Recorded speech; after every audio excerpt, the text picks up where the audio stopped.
some rest. If I stay, I lose my breath. I'm going to find my space.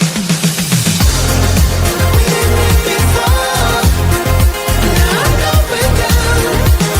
When I just wanna stay high. We didn't meet before. Now I'm going down. When I just wanna stay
Hello, everyone. Welcome to the Aging Journey podcast, where we explore the strange and unusual experiences of growing up in time in various systems, as well as provide a safe space for diverse role players to explore aging and other lived experiences, unite diverse communities, and decrease social isolation through online gameplay. Today, I have Static, Pan, Lynn, and Benji playing a Kids Camping campaign. I am your GM, TanyaLashea. You can catch this game and other games just like it on our YouTube channel. Our socials and content warnings will be in the description of this video. Enjoy the journey.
All right. Welcome, everyone. Quick recap of last episode. So previously on Happy Camper, you all made your way towards the command center where Hayden fell a bit behind, shaken by the truth about his father. In that moment, he was pulled into Charlie's kitchen once again, where Charlie kind of appeared a little less human. He had sharp canines and deep blue eyes from pupil all the way to the edges of his eyes. He revealed the truth to Hayden about the trinket bracelet he had gifted him, telling him a story of how it was crafted by a goddess's blessing. The betrayal um, wasn't specifically something that he talked in depth about, but he did talk a lot about his father and why he had created the trinket in the first place. He then warned that Hayden and everybody else really needed to get out of Dodge essentially because something was coming, and you guys kind of all know that it is the Divinity Ward.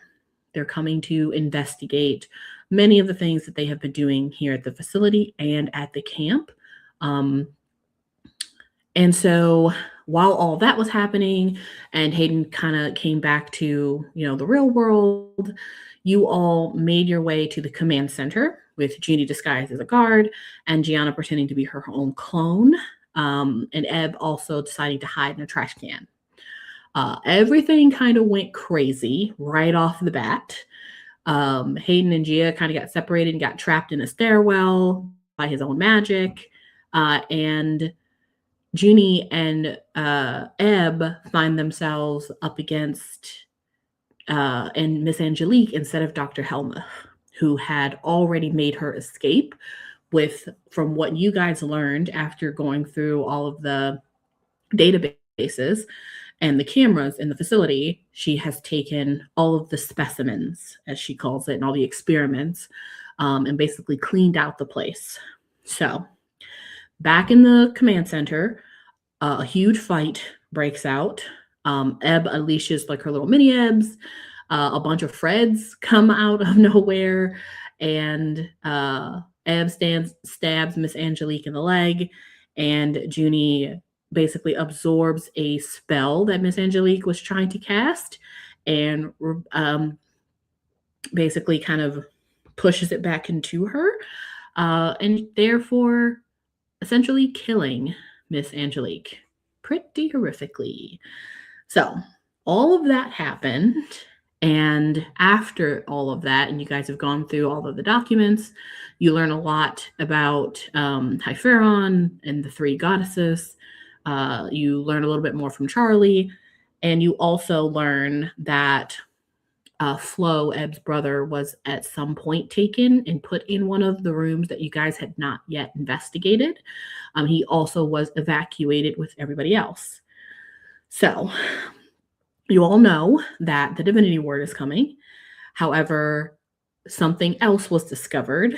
And so instead of leaving, you all decide to descend further into the facility, into the basement, to what you believe to be a little baby whistle man, a whistle baby, as we'll colloquially call him.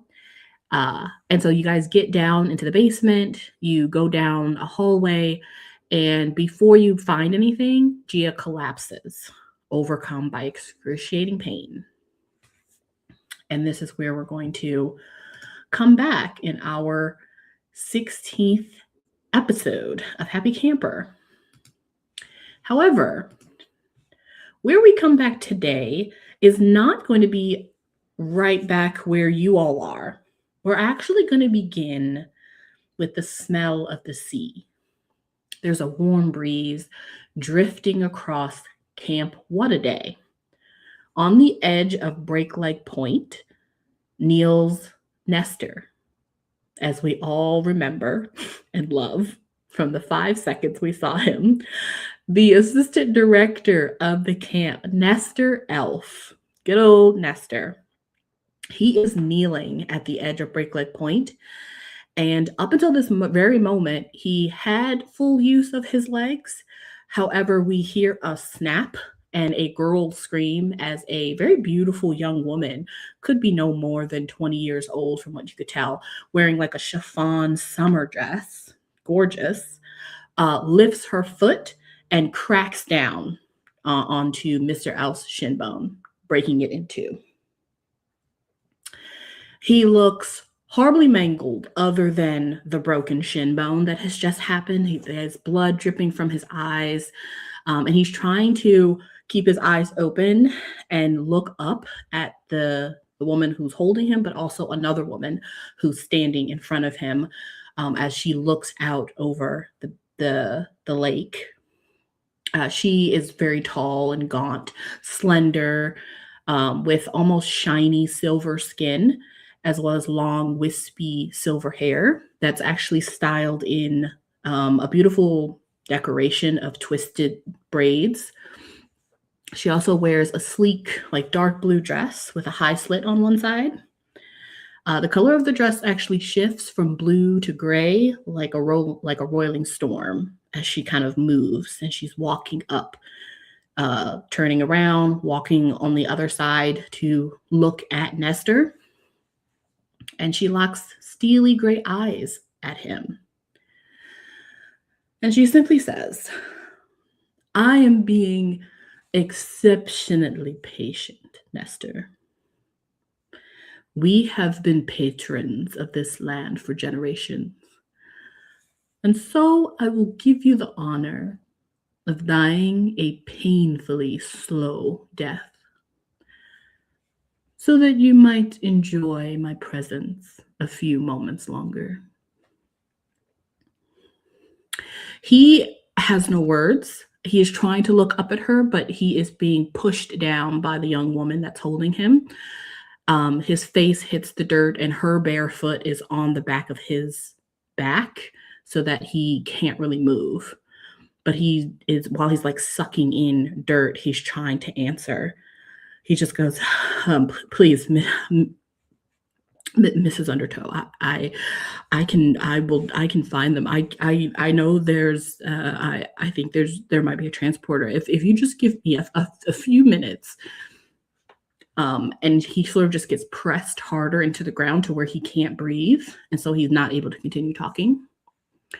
And you don't see a command being given to this woman who's holding him. You just simply see the change in temperature in the air.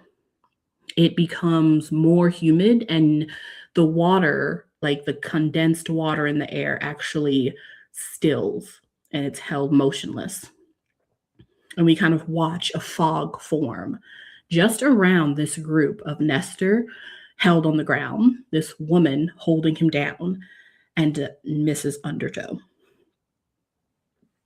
And she just leans in close to him. Her gray eyes begin to shift to kind of more of a seafoam green. And as she speaks, even though the air is warm, you can see ice cold breath. And it actually moves out of her mouth like a serpent and wraps around Nestor's neck. And she simply goes, "Nestor, where are my children?" Now, while all this is happening, you are all storming the command center and killing Mrs. Angelique. But now you're in the bowels of the facility with all of your companions. The undead boy, the siren who can summon a little mini army of herself, what many believe to be a descendant of a goddess, probably. And then in comparison, honestly, kind of the normal one of the group, who's now convulsing on the concrete floor. What are you all doing? Honestly, I can't decide if the description of normal or the pain racking Gia's body would hurt her more.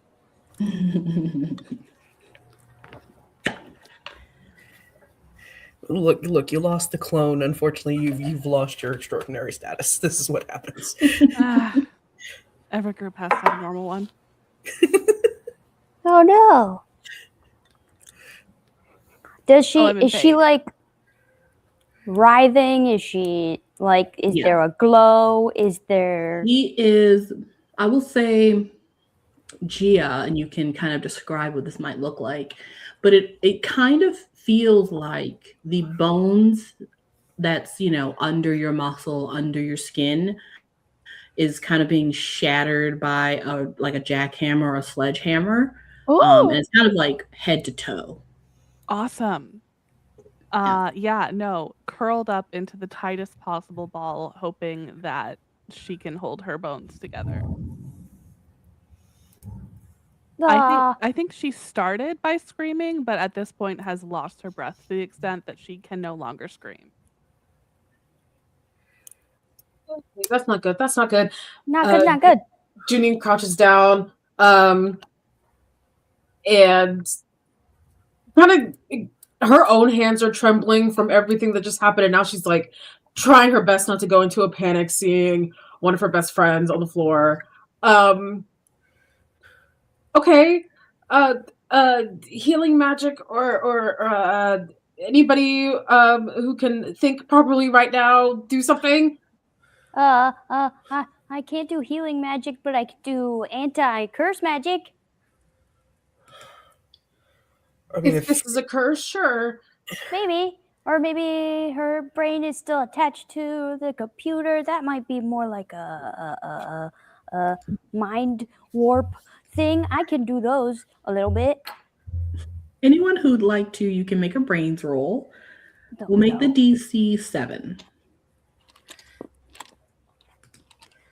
Come on, D4, you can do it. Oh, no, he can't. I got a 6. that would be a 13. I Thank got a 3. God. God for Hayden. The bestest boy. That's disappointing. Is Hayden the only one that made the 7? Absolutely. Yup. Yes. Okay, perfect. Ebb, yeah, you probably, yeah, this looks like a curse to you. Anti-curse magic should work. Junie, you're just kind of trying to keep yourself together. And then Gia, obviously you're on the ground, hurt. So you guys are kind of all floundering a little bit. Hayden, you can see that Ebb is kind of correct. This is some sort of a magical effect on Gia. But it is something that is residual. So probably some sort of medical intervention is probably going to be best here. Okay.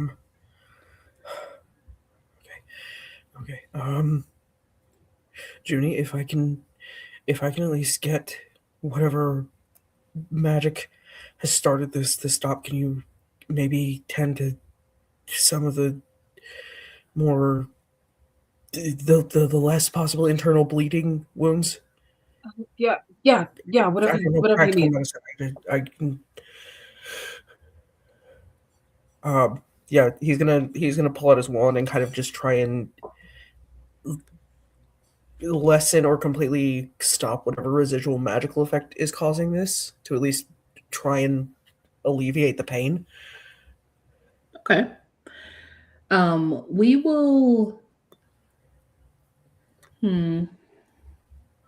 I think actually it's going to be opposed. Yep. So Gia, go ahead and roll your grit, and Great. Hayden, you can roll your brains plus D4. Alright. Amazing. All right, get ready to beat a. Oh, no, I don't. Get ready to beat a 1. Wow.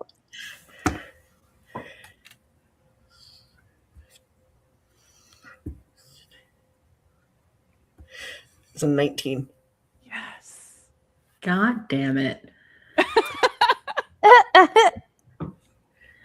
What happens when you let me play the smart character? You know what? You know what? I love that. I love that for you guys. That's so great. Because that's so great, Oh, no. I think we all deserve something real special. That was Thank great. you. Roll. At that moment. Yeah, I don't think you were supposed to live. It's only a matter of time before Tanya kills me. I'm just sad it had to be Tanya.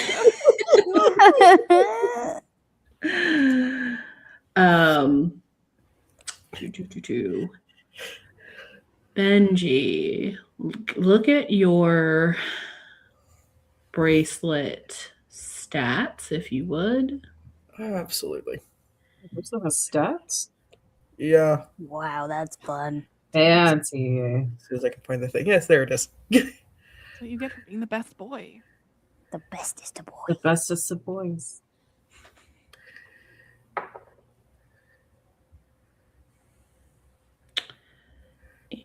And what is that? And then Gia, you chose fight. Because I like to torture people, including myself. Wonderful. Good. Okay. It's for the drama, guys. It's for the angst.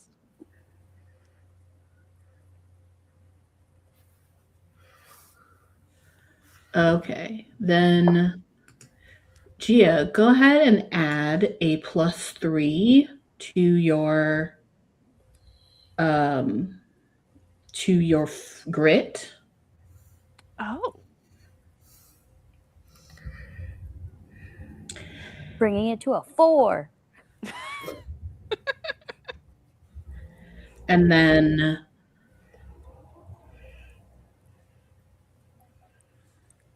Benji, go ahead and add what's your DC? What's your dice for your fight, Gia? 20. Okay. You will, and so then Benji, every time Gia rolls her grit, Okay. you're gonna roll a d20. Okay.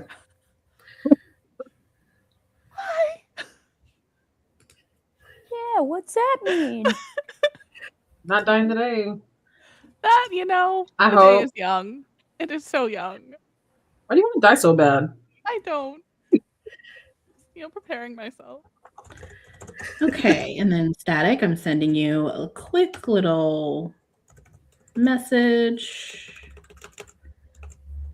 Consequences. Mhm.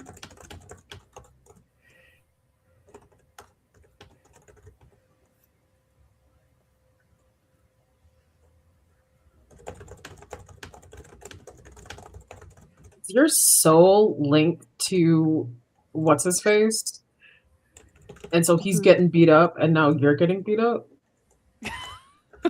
Mr. Elf? Yeah. That would be wild. Oh, what's Just that? saying, he got beat to a pulp, and you're acting like Now I'm suffering. right. I'm thinking if I've understood this correctly, this is the residual effects from Clone Gia dying. Bummer. Maybe. We're gonna find out, or we won't. It will be forever a mystery. Or the doctor's trying to kill all of her experiments at once. So that It's nothing also a comes distinct out. possibility. Evidence, yeah. Yeah. Either way, I think we can all agree it's a bad day to be Gia. Yeah, no kidding. It's been About as bad couple days. No, almost as bad as the day you got eaten by a whale. Yeah. that hurt less. Except for the acid that you are like living in. I think the acid actually hurt less too. It was slower acting, yeah. Okie dokes. That sounded like a lot of dice over there. That sounded like a lot of dice just fell over there. Don't worry about that. Okay. Oh. I Oh, well.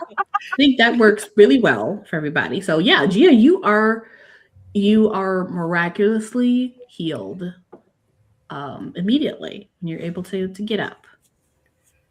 I think it takes me a minute. You just Wow, sit it there is the best boy. catching my breath for a bit. Oh, it was awful. Okay. Thank you, Hayden. Hayden's awesome. Okay, can you walk?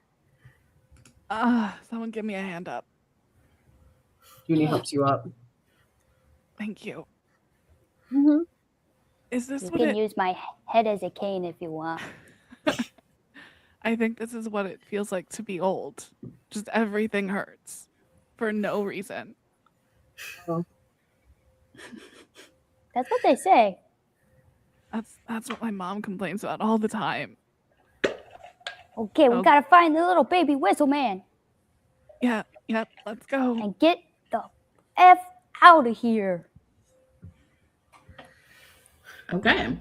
You guys continue to move down the long hallway in the basement. On either side of the hallway, It's pretty dark down here, but you can see a little bit. But on either side, there are basically like what look like old cells. Like it doesn't look like these are being used. But you have to walk quite a ways before you get to an area where you think maybe it's like some of these cells have been used in the past.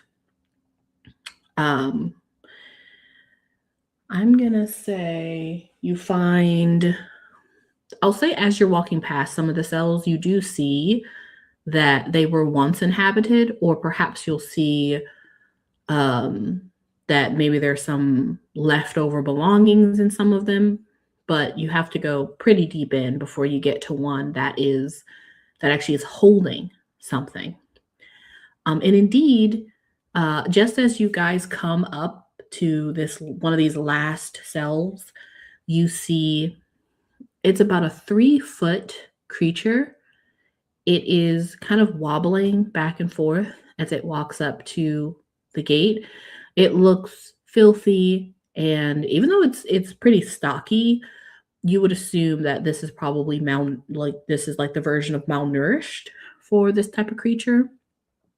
Unlike the whistle man that you guys have come to know, that is kind of head to toe in these strange spiky hairs, where there's no real facial expressions.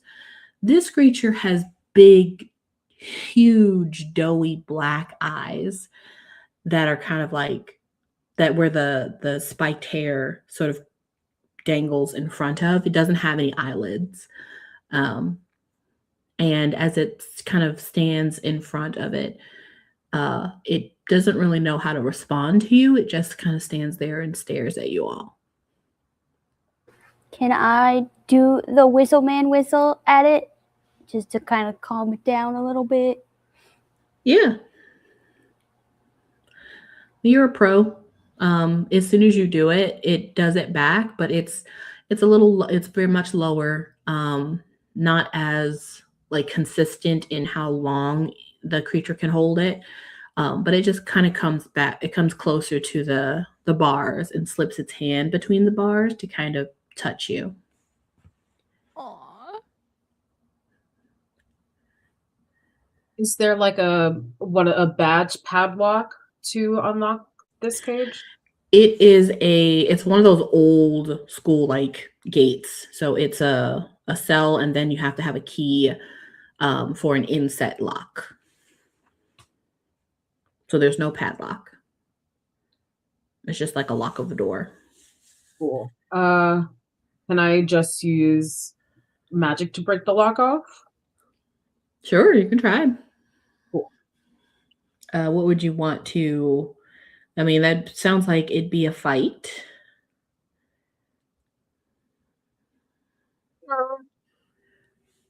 My lowest stat. So it's going to be fight, DC, and you're using magic. So it's going to be your fight plus your magic die. And then the DC is going to be, unfortunately, the DC is going to be what was it for the? Yeah, it's going to be a 10. My God, I'm not going to get this. Do you want help? Can you assist? Yeah, can we assist? Yes, if you tell me how you're assisting. What are you using to break the lock? Actually, I got it. It's 12. Nice. I got a 4 on my fight plus 6, and then a 2 on my magic. Okay.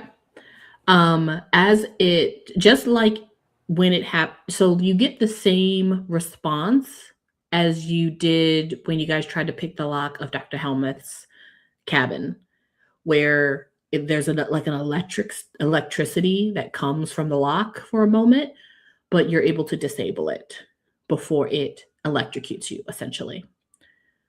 But you are able to pop the lock and the door opens. He kind of moves back a little bit, a little frightened by the loud noise that kind of opens the lock. But he again kind of stands there looking at all of you.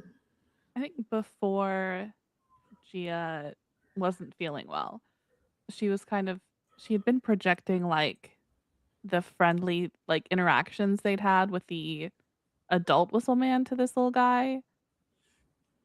Can she like continue to do that and sort of like motion for him to follow? Yes, that's going to require you to try to connect with this creature telepathically. I will say, because it's young and it has been in this situation for you don't know how long, it seems very inexperienced with a lot of stuff, even whistling, which seems to be the main mode of communication of these creatures. So if you try to connect with them, it's actually going to be, it's going to be a versus. Oh. So it's going to What versus be, so it's going to be your charm versus, I think it's going to be your charm versus their flight, actually. Fair. Can I assist with the charm? Or you might not need it.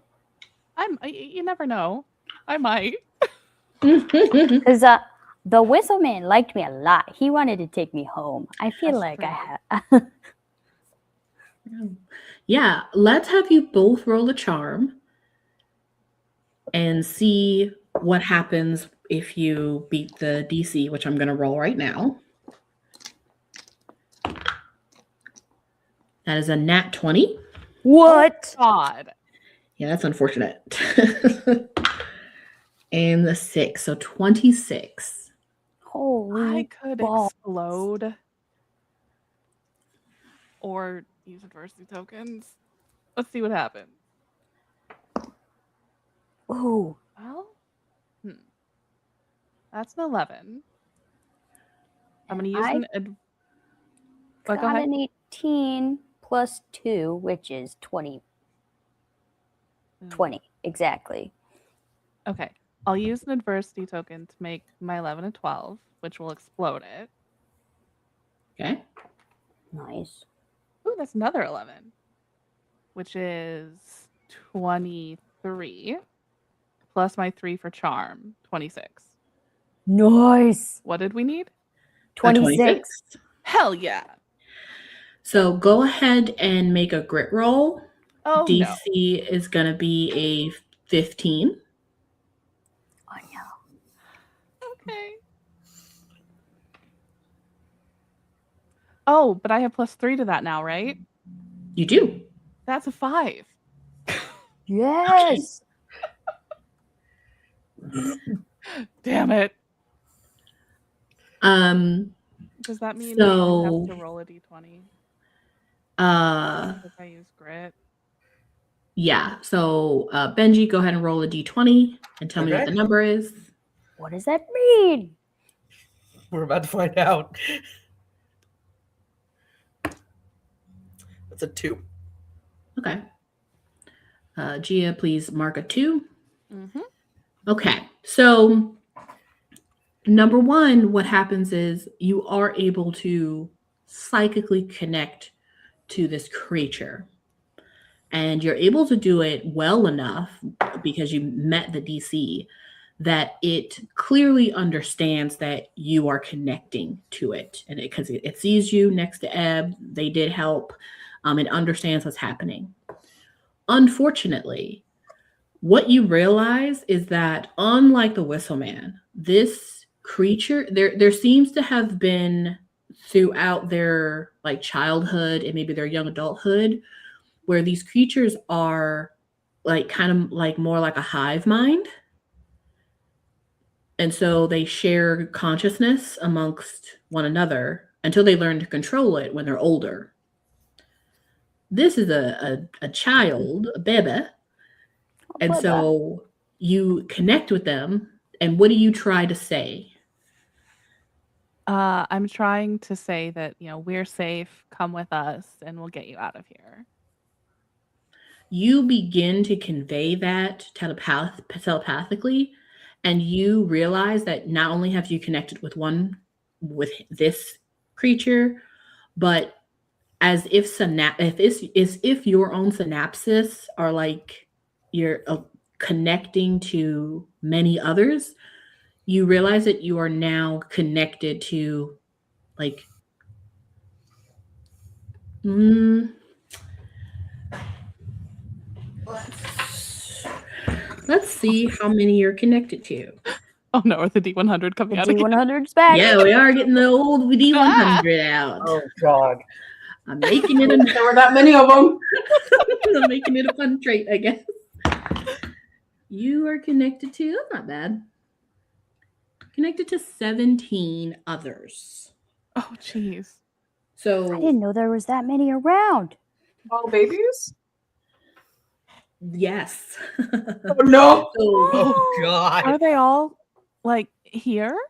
at first, so what happens is at first you connect to this creature and then you're about to say something, but before you can even convey anything, as it realizes that you're able to telepathically connect to it, as would any creature that realizes that they can kind of communicate with you, they start to say something. It's in a language you don't understand, even though they are an animal, kind of, but they're also kind of not. So there's something. There. Cryptids. What are you gonna do? So it's talking to you, but then you hear like 17 other voices all also talking to you at the same time. Oh God. Okay. What? Oh, shush. One time, please.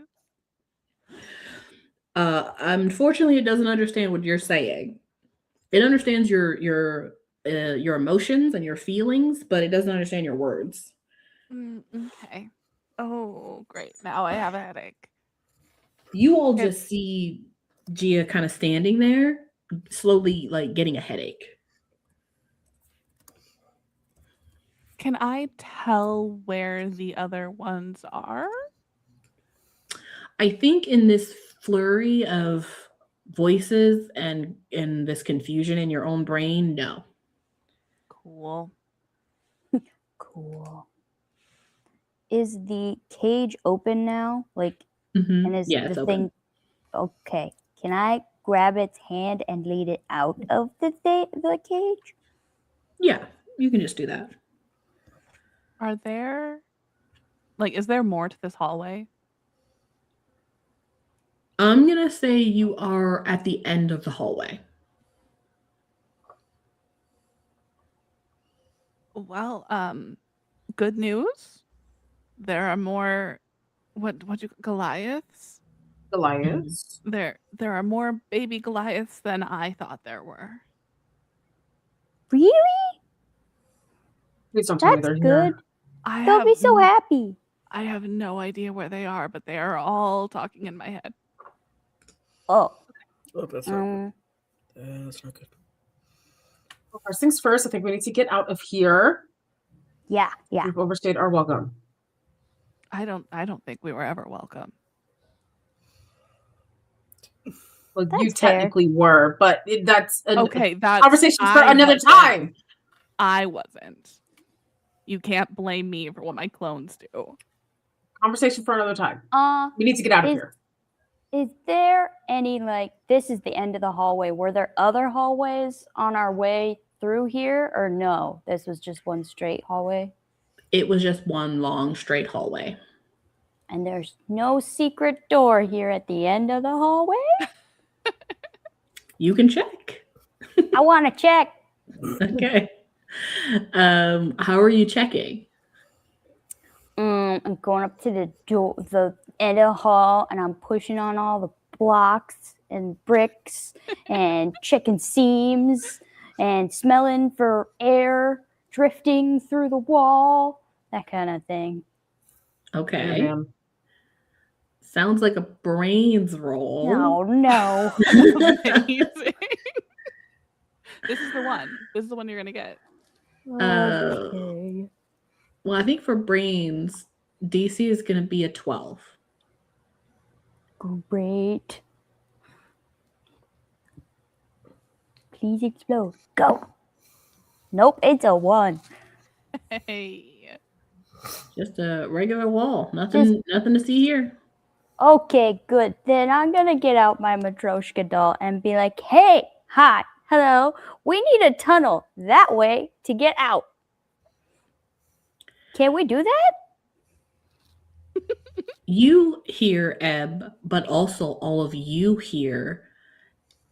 You don't hear words, you just basically hear a long sigh, and you can kind of almost feel the breath of this doll as she just goes.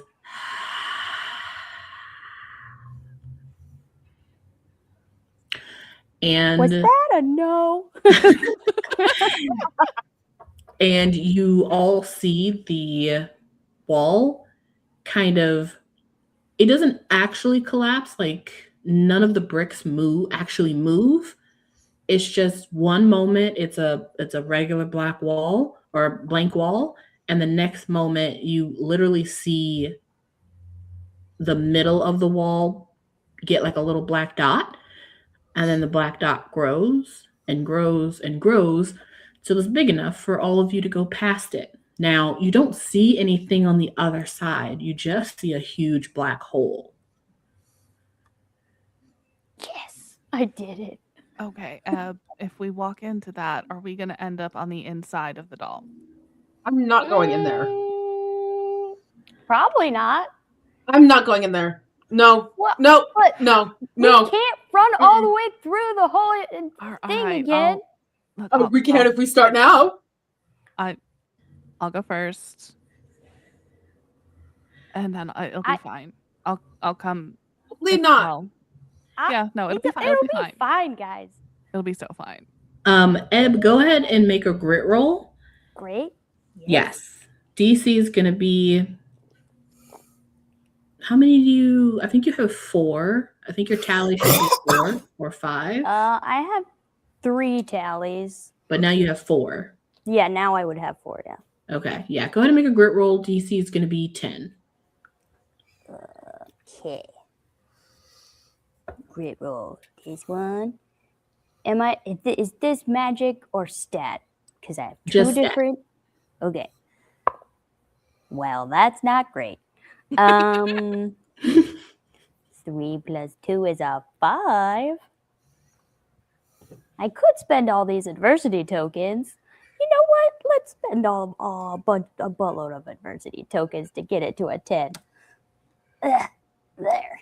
5 adversity tokens for you to get it to a 10. Great. All right, you guys going in? Gia will stick one hand through. Okay. You feel on the other side, it feels basically the exact same as it feels on the other side. As it does in this tunnel, you mean? Yeah. Come on, guys. It's the fastest way out. Let's just go. And she just like drags the little monster in with her. Nope. Nope. Not doing it. Nope. I'm at my wit's end. Okay. If I end up inside of a doll, I'm going to lose it. You can stay here then. Can I poke Or you my can come with head us. back out the hole? Yeah. It's fine in here. Also, my soul ended up inside the doll, not like I didn't end up inside the doll. So you're gonna be fine. If anything, not I'll helping. end up in the doll. That's No. not helping. Oh, you know Gia, what? Gia That walks DC in. was wrong. It was supposed to be 14. You're gonna die. God. Ah! You're gonna die. I'm not Oh. not going in there. Well, she already walked. Okay, no. It's everyone relax. Everyone relax. It still works. Yeah, the thing still works. I just die faster. It's fine, guys. Come on, let's go. All right. Before going in, Hayden's gonna kind of look back at Juni. Offers out his hand. Move the other step of the way.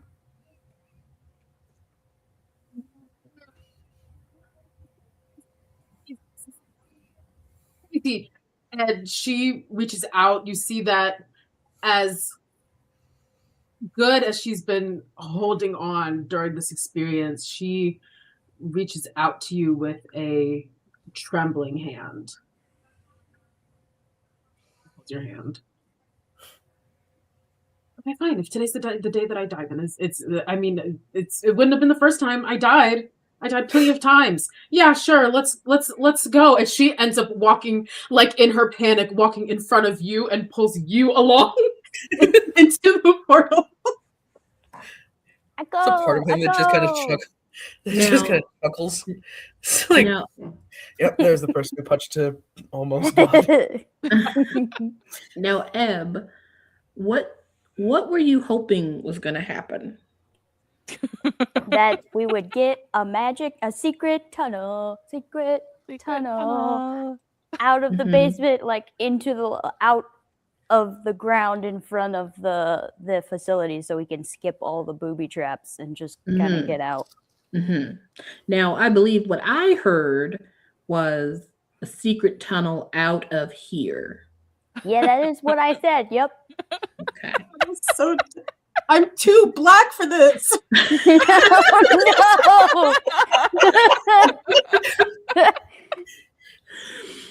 No. You all are on the other side of this opening with what are you guys calling, what do we want to call baby Goliath? Or I can continue to call him baby Goliath. Well, his brother's name was Fred, so his name is Bob. Wonderful. Love it. Makes sense. Bob. You convey that is now his name. And Gia, in your head, as you guys go from this like inner tunnel to blackness to another space that is completely dark, more dark than where you just came from, he kind of understands that he's been named, and he kind of squeals in excitement. And so does 17 other things. Oh. So named Bob. Them all. I loved them so God. much. Let's keep them forever. There are 18. You are indeed in another cavern, maybe. You can't see anything. It is pitch black. You Juni and Hayden, you guys are able to feel each other's hands. Ebb, I believe you probably can see. And Gia, I think you're also in darkness. Is my wand still lit? I think I was using my wand to light the hallway when we had first come down here. I'll say that as you guys pass through this thing, whatever magical effect you may have had going on kind of extinguishes. So you can try again to, like, if you were using a light to bring a light back. I would like to. I think instead of my wand, I would like to use my cell phone. Okay. I just want to see if like practical is better. Heads or tails? Tails. Ooh, tails. It has just enough battery Yeah. because it hasn't been plugged in for A long time. Who knows? At least a At day. this point. It did get wet, yeah. but it's a Samsung. Surprisingly, Okay. Nokias were beasts. Is that the phone you have? Flip phone. Yeah, Nokia. It's a Nokia. Yeah. They What could year have does this anything. take place in? So I yes, have a you get Firefly. basically a little greenish blue like thing that really mainly just lights up your face until you point it at other stuff. Right. Which I am. I'm pointing it around. I'm trying to see in this place. Okay. It's like a cave, guys. It is. It is a cave. It is you guys who have just stepped into this area. This cave is a little wetter. It seems to be closer to the water that's on the outside of this area, but it is completely enclosed, and you don't see anything at first, but you all do hear something. And it is just the little worms. It's a slight shifting, like a shuffle. I'm looking for the little and- worms. Juni, as you move your phone around, it first catches on two little feet in the corner. And as you kind of scroll up, you see that it's another baby Goliath. Oh, Okay. I found another one. And then as you say Little that, guy. another one comes out from one of the corners. And then another. And then another. we found him. It's all Okay. above. Guys, we're so good at heroing stuff. And before you guys know it, you see these little baby Goliaths, 17 of them coming out of kind of the shadows, who have been here for quite some time and seem to have been starving. Oh. It's so sad. I think since they're all in my head anyway, Gia just kind of continues to project like the "you're safe, we're friends" vibe. They just all slowly kind of walk closer to you all.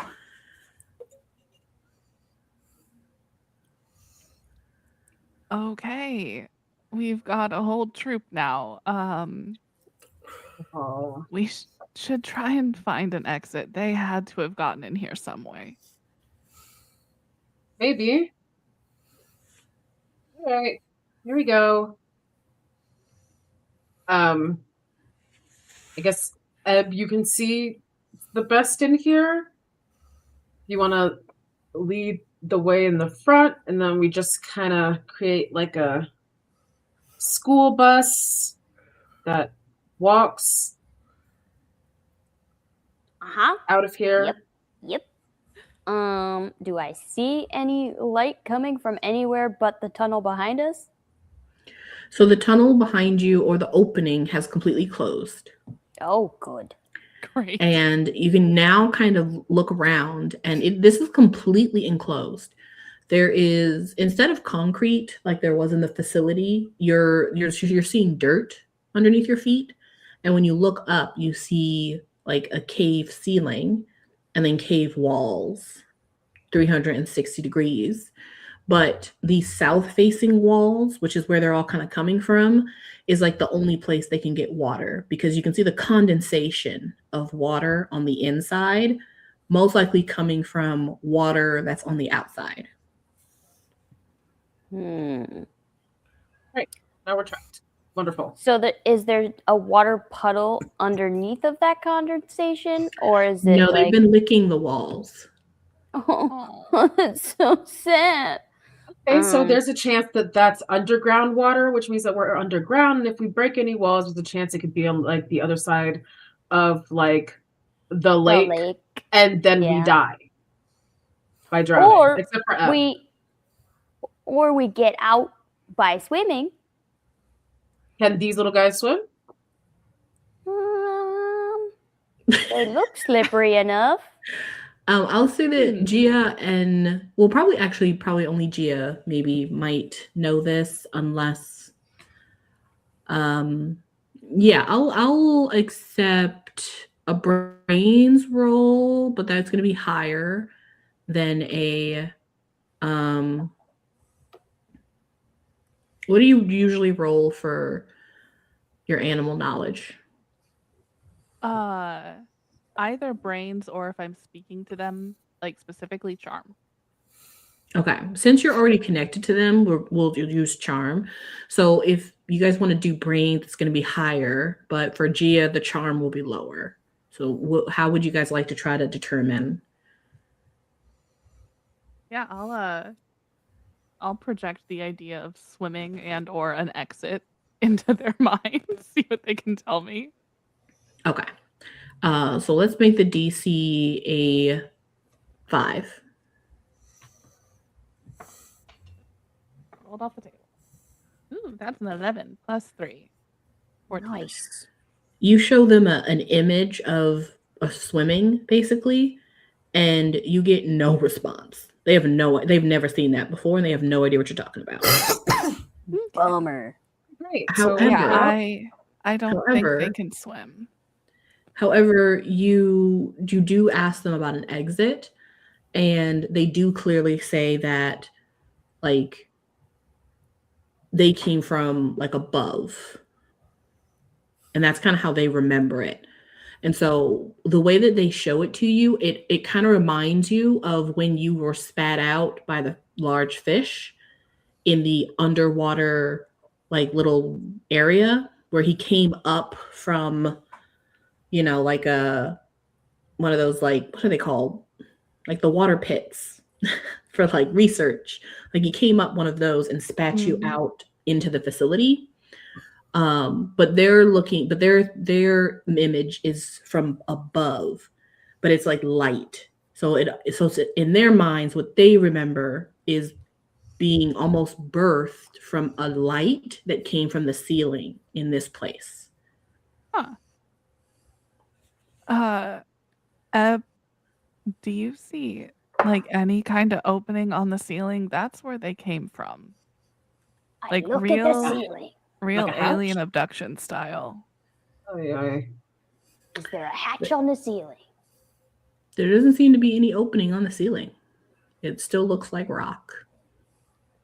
Okay, so maybe they use some kind of magic portal or something to keep them trapped in here. Yeah, it's possible. Ebb, make a. Well, this might be brains. I think it'll depend. Yes. I think it'll depend. Would you have gone into a cave like this before? Like a sea cave? Like one of the underwater caves that have a bubble in them? Like, Yeah. definitely. Yes. Okay. I am a sneaky little fish, and I have explored many places I should not be. Okay. Then then go ahead and roll your grit. Wait, no. What's your highest stat? Charm. Okay. I'm Go ahead and roll. cute. Go ahead and roll a charm to kind of better understand as they're talking to Gia and you're kind of trying to help to see what this might be. DC for you is going to be, well, I mean, I think you'd get it, honestly. So the DC is going to be a 5 as well. Oh, dang. Yeah. That is a 9 plus 2, which is 11. I'm math good. Okay. As Gia kind of explains to you what they're showing her, to you, that doesn't really make any sense. You kind of understand that you most likely are in some sort of underwater cave. And seeing as how you guys went down to the basement of the facility, you're definitely fully underwater. So you don't think they really came from above. But you do kind of also understand that they might not have been able to tell up from down. Right. So perhaps since you know that these pockets exist by coming up, what they probably did was just bury the entrance. Huh. Okay. Then I'm going to look for, I guess, the wettest spot on the floor and start digging there, because that would be probably where it is. Okay. Yeah, go ahead and dig.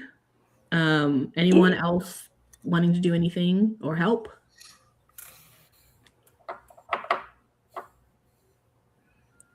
No? Just Ebb?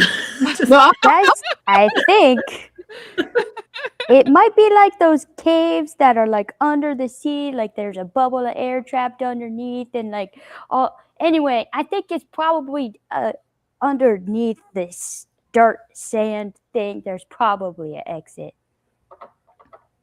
Can I try and get the Whistle Babies Bobs to help? Oh, yeah. How do you want to try to convince them to help?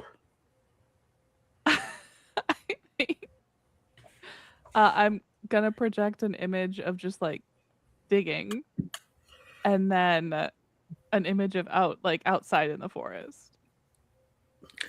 You show them an image of a forest, and they all look afraid and confused, as they have Oh, never never seen one. That's so Oh. sad. Ah!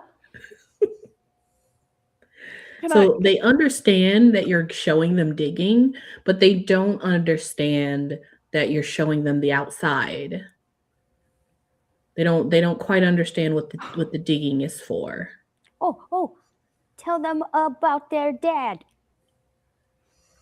I mean, I've shown them images of him before. Can I help Gia project an image to all of the Bobs? Yeah. Let's have both of you roll a charm. And I think because Juni's helping, we'll just take the highest one. DC is going to be a 6.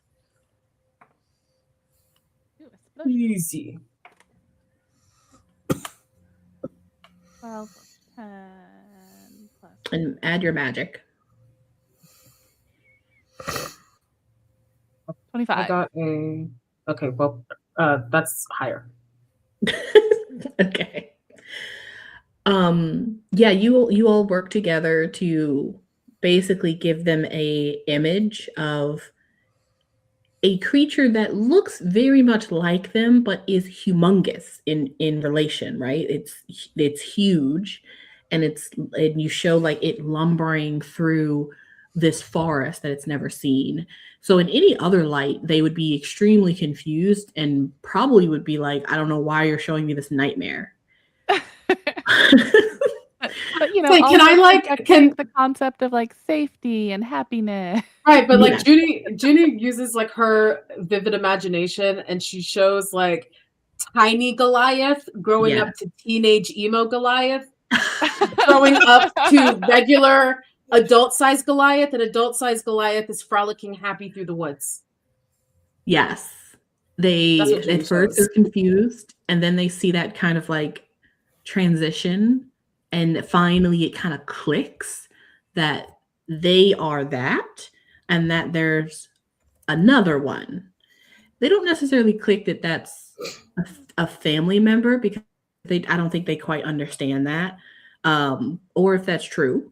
But that's kind of what you guys think at the moment. But okay, and so they kind of are. So they finally, I think they understand, and in unison, they try to do like a unison whistle. It's real bad, really off key, and some of them have kind of like different pitches, as if like maybe they're going through puberty, but they try. Cutest. It's like a recorder recital. Yes, it hurts your ears, but it's so cute. And they do indeed. They're going to help Ebb dig, and they have. I mean, they're still smaller, but they have big claws, and so they're able to really get digging. It takes you and Ebb probably like a 5 minutes, 6 minutes to dig basically a large hole. And about after 6 minutes in this pit, I think you finally scratch the next layer and you see water kind of bubbling up. So a couple more minutes and you guys will be able to get a big enough hole to where all of you are able to get inside of it. What do you want to do now?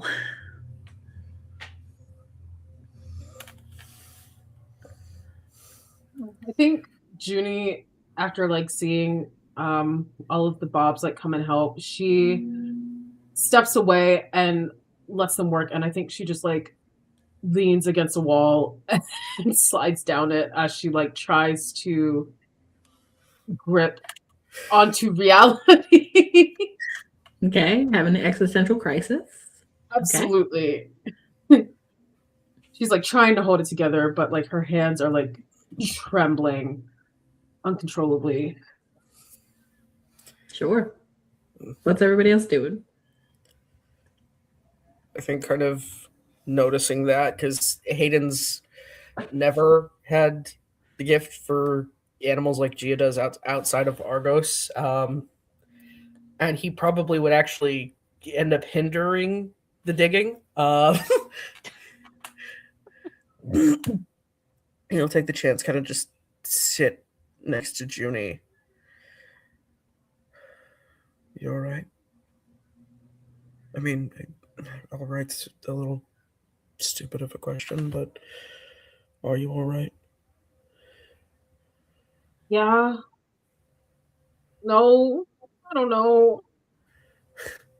I made a lady explode. I was stuck in a facility that I might be related to a goddess that I didn't know existed before this summer camp. And nobody knows what the growing sponges things are. And it's like a really big reality check for me. And I met these kids supposedly from the real world, and they're not. And I felt bad about lying to them about where I'm from. And I died like 15 times, and I got shocked by a door. And it's all a lot for me to process. And things aren't going the way that I thought it would go. I thought this would be fun. I thought I'd be able to like show off my fun new skills, but no, I kind of feel like the most incompetent out of everybody here. And times are tough, and and our 3 friends are dead, and your girlfriend's dead, and your other girlfriend's dead, and I still here. And she takes $20 out of her pocket and puts it in your hand. She's like, I didn't get to repay you for the snacks, so at least I can do that. It's all good. Kind of just places the 20 back in your hand. No, you need it because your dad's gonna disown you, and then you won't be rich anymore. Juni, I just in the last 24 hours died. Come back. Found out my dog died and came back. I've maybe at least garnered the attention of a friend of a god, and I found out my dad basically sold me to be experimented on. You think I'm gonna want to go home to that anyway? Oh. No. You can come live with me in New York. I mean, it's not the greatest, but I mean, Harlem is better than this place. I mean, that happened. First thing you'd have to do is show me those sponge things. It just sounds kind of cool. They are cool, and they only cost $1. And I think she just kind of like absentmindedly holds your hand, and as she like thinks about her life back home and kind of projects those images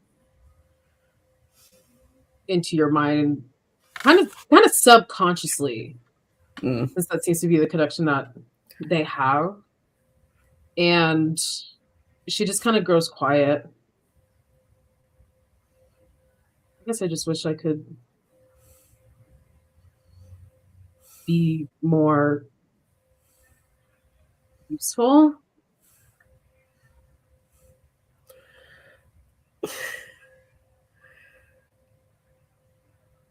I'm gonna be honest. Even for someone who wasn't raised around the magical world, you've got more guts than any of us.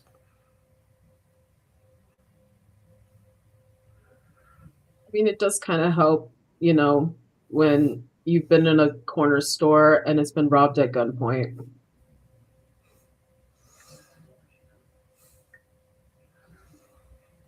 But I still think you guys are incredible. You're incredible. No.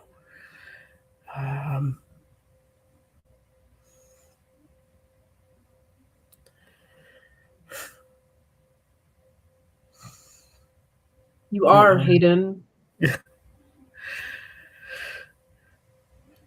Now you think that your greatest legacy is that, you know, the family that you come from, but I really do think you're more than that.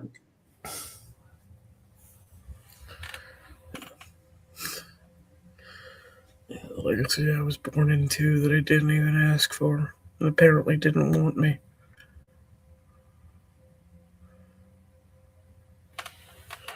Oh, now you can make your own legacy. I mean, it's clear that you're way cooler than your dad. Yeah. That isn't exactly a hard competition.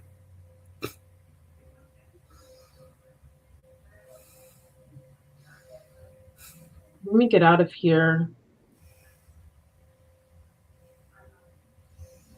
If you don't mind. I'd, you know, like to help find a way to bring you back. I mean, you're here, but if you feel like you need a beating heart, then I can, you know, take more classes that, you know, help with that sort of thing. Yeah. So if Charlie couldn't fix it, I don't even know that just short of a god anybody could. I don't mind it though. I've kind of gotten used to it, I guess. And I think, Juni, I'm going to try something crazy.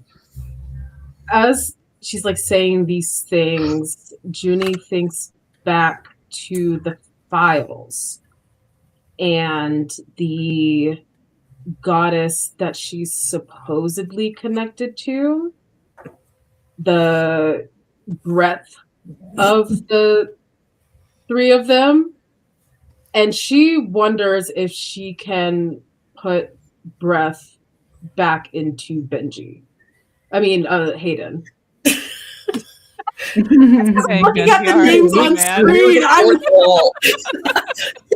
I mean, Die in the game, Benji die also in needs real breath life. because they're sick.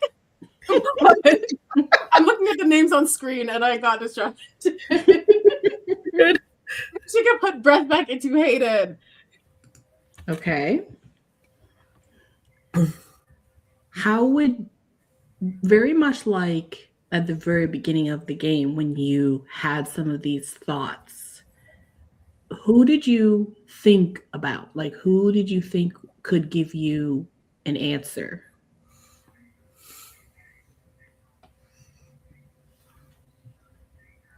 My mom Exactly. knows everything. Indeed, she does. Okay. Let's say you think of that. What would you like to roll to see how that answer comes to you?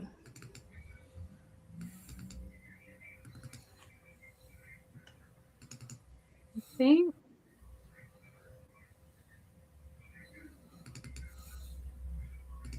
I think charm, because a lot of it involves the heart, and I think Juni leads and thinks with her heart. So Okay. yeah,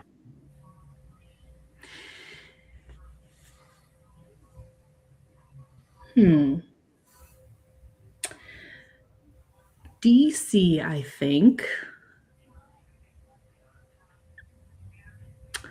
is going to be, I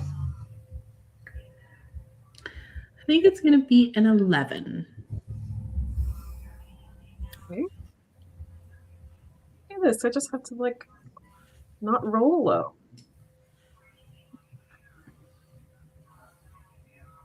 Go it a little low, but DC 11. Mm-hmm. That's a 14. Okay. Would it be wise to add adversity tokens to get it more than 5 over? Possibly. I'm gonna do that. I have tokens to spare. So I add, was that 2 tokens to get it to a 16? Mhm. Yeah. Before you came to camp, you had a lot of interesting memories from your childhood and with your mother.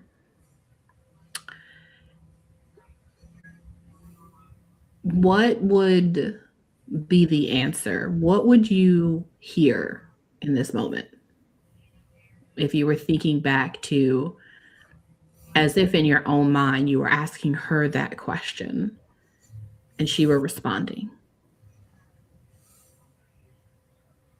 Thinking all the times that Juni has suffered from asthma attacks and times where she literally could not breathe. She just feels the touch of her mother just very calmly saying, just breathe. You have it. It's in there. Just feel it and breathe. Just something as simple as that. As you breathe out, just naturally breathing, you do feel like, I don't know, the air that's now coming out of your lungs and going into your lungs is different. It's cooler, comfortable.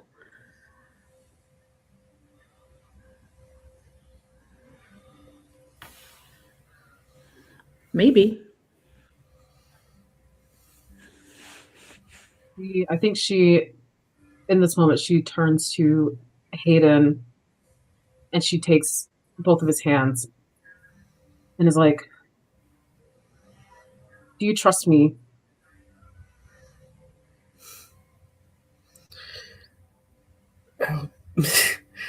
After everything we've gone through, it'd be crazy if I didn't. Okay. Close your eyes. I think she doesn't even wait. She covers your eyes.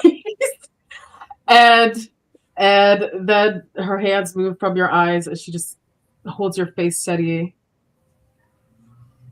And she leans in and gives you just this very gentle kiss as she blows air into you. This happens, and Ebb, Gia, and all of the little Bobs, you guys have gotten a hole big enough to all go inside. And I think you all kind of turn to look at what Hayden and Judy are doing.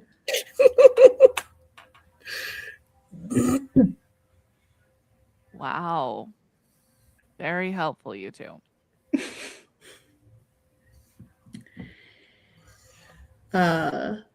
Hayden, go ahead and roll a grit. Okay. DC is going to be a 15. It could happen.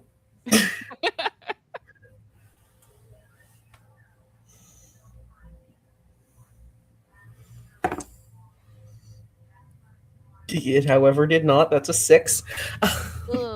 Okay. Junie, go ahead and roll a grit. DC is going to be a 15.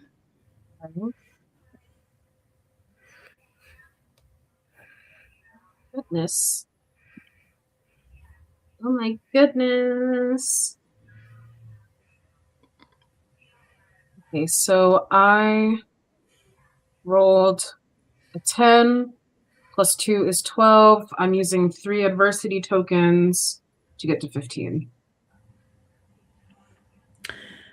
Hayden, you feel this. I mean, you obviously feel the kiss, but you also feel almost as if you're like chewing a menthol stick of gum. You feel that coolness for a moment as well kind of go into you. And at first, there is no response to like it. And then you have to push away very quickly because you begin to basically expel water that was trapped in your lungs through your mouth, all over Juni and the floor. Yeah, It's all over me. yeah, he kind of just scrambles away for half a second. He's kind of coughing and almost like trying not to like fully throw up. It's okay. She like comes over and like pats your back and rubs the back of it. It's like, okay, breathe. You are able to breathe.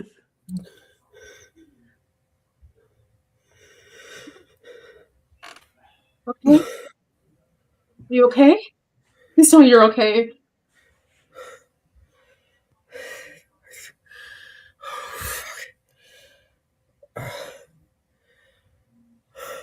You can curse, so that's okay. That means you can breathe. Right?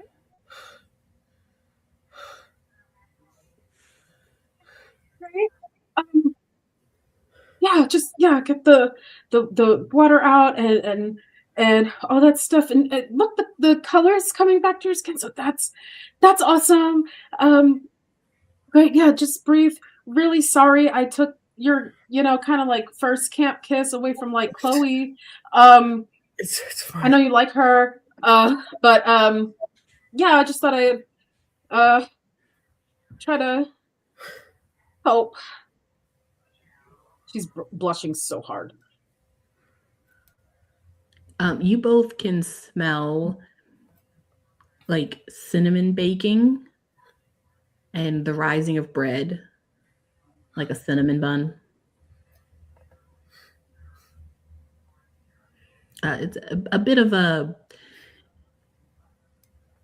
reminder for you, mainly Hayden, but Juni, you can also smell this, that someone is watching and that they're pleased. Hayden, as you kind of come back to yourself, when you look up at Juni, you notice that her eyes are different. They remind you more of Charles's eyes. They are not black.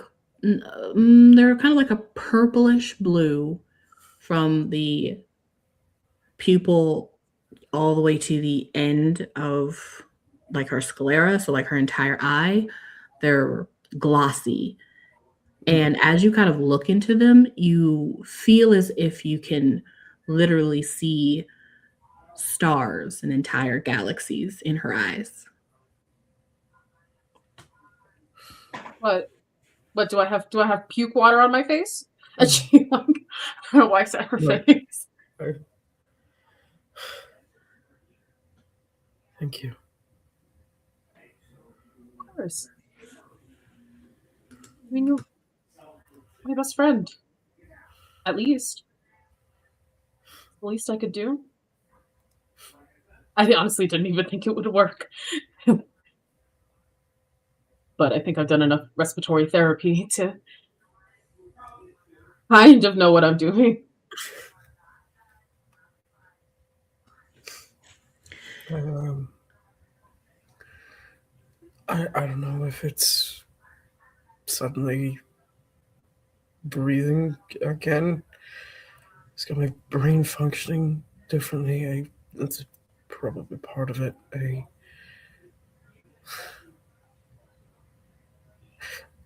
I've never noticed actually how nice your eyes look.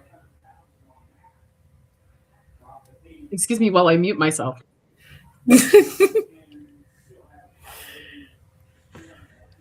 And she like just kind of like puts her like hair behind her ear. Thanks. I know like people don't normally love brown eyes, but I think brown eyes are really nice. Has no clue. Eyes change. the little Bobs and the other Bob, the regular Bob, all 18, are kind of like their eyes are just poking up over the pit that they've drawn as they kind of stare at you guys. They've never seen a kiss before, so they're not really sure what you're doing. Yes. Ebb didn't notice Simultaneously, at all because she's fully in the pit at this point. Too short he to is see trying over to the lip. cover like 17 eyes at once. No, children, you're too young.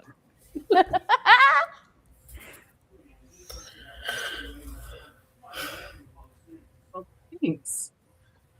I think your eyes are also nice, and your face. She gets to digging. And she The quickly pit- tries. The pit has been done and is ready. We should teach everybody how to swim. She quickly runs away. As you guys all come back together, back to the pit, Gia and Ebb, Ebb, you have been digging with the Bobs. The Bobs are now just kind of staring at Juni and Hayden as they come back to the group. Gia, you had turned around at some point and kind of noticed what they were doing. And Ebb, it is big enough to where you guys could probably go down 2 by 2, essentially. Is it a tunnel or is it water? It's basically just like water, and the surface tension of the water is like right there. So it basically looks like a pool of water that you could jump into. It looks inky black. Okay. Guys, I think I'm just gonna scope it out first because I can breathe, and then we'll know how far away air is. And then I'll come back, okay? Yeah, it's probably a good idea. Okay. And I turn into careful. gross. I take my gross form, turn into my little siren self, and jump in the pool.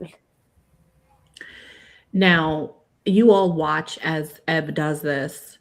You watch the Bobs try to follow her. No. No.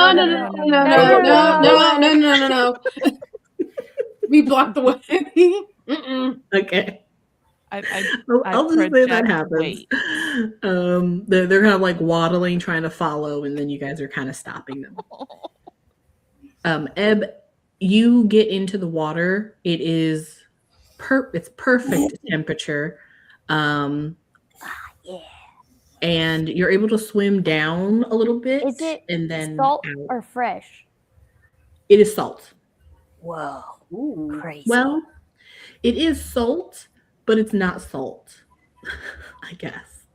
There's like very much like when you guys went like- from the lake to like that strange under place that had a beach where you found Hayden, and then you Like came a- back up.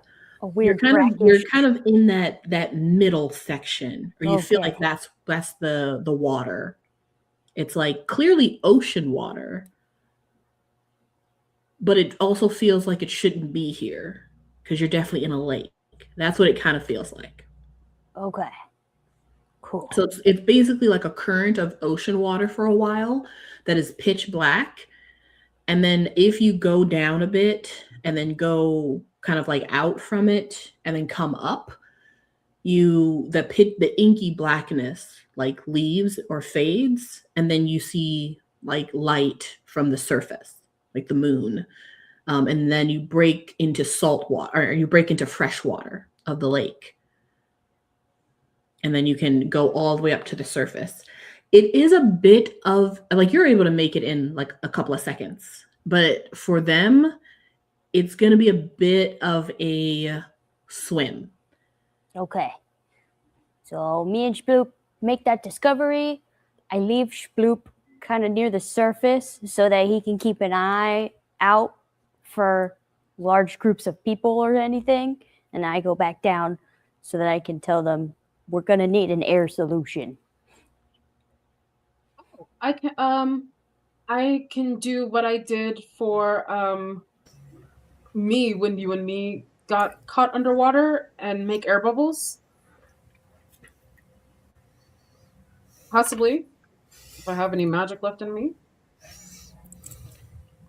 I'll be trying, guys, so that I'm all fishy right now, so it's fine. But you guys don't need air, and all the bobs. I don't know what to do about the bobs.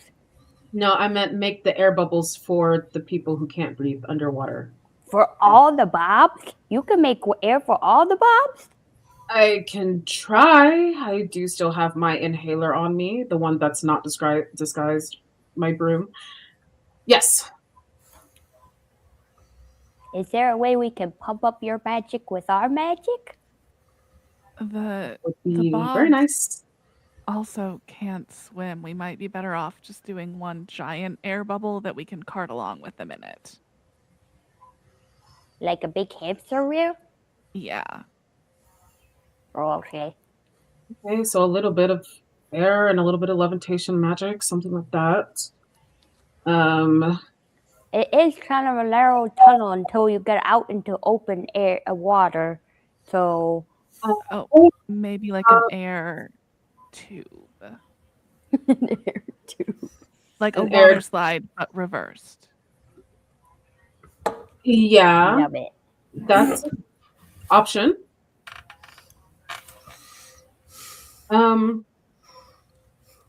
Sure, I can try to make an air tube. Let's make an air tube. Okay, sounds like we have a plan. Not doing it the easy way, getting the salt water out, but it's fine. Air tube. If you want to make an air tube, I will say that Ebb can help you but you and Ebb will have to make the route. So essentially you're going to create the air tube with yourself, right? You're going to go down, Mhm. create the air tube up to the surface, and then people can get into the air tube to go up to the surface. So you need to go first. I mean, what do I roll? We're going to have you roll a flight. Oh. And Ebb, you're also going to roll a flight. Oh, Okay. boy. Is it magic? So for Judy, you're using magic, so you would Thank use God. magic. And Ebb, if you'd like to use magic to kind of help like Judy stay on course and follow you and be able to see in the darkness, you can also do that. You can also do charm or grit if you want to, because for you, obviously the temperature is perfect, but it is freezing cold. So it's freezing cold and it's deep. So for them, it's going to be extremely uncomfortable. So you can also try to help with that. Okay. And she like dips her toes in. She's like, "Oh my god, it's freezing! It's so cold! It's so cold! Oh my god!" So then I'll do magic about it. Okay. So then for Ebb, let's make what are you rolling? I was gonna do charm and kind of like try and convince the water to be less cold. Oh, okay.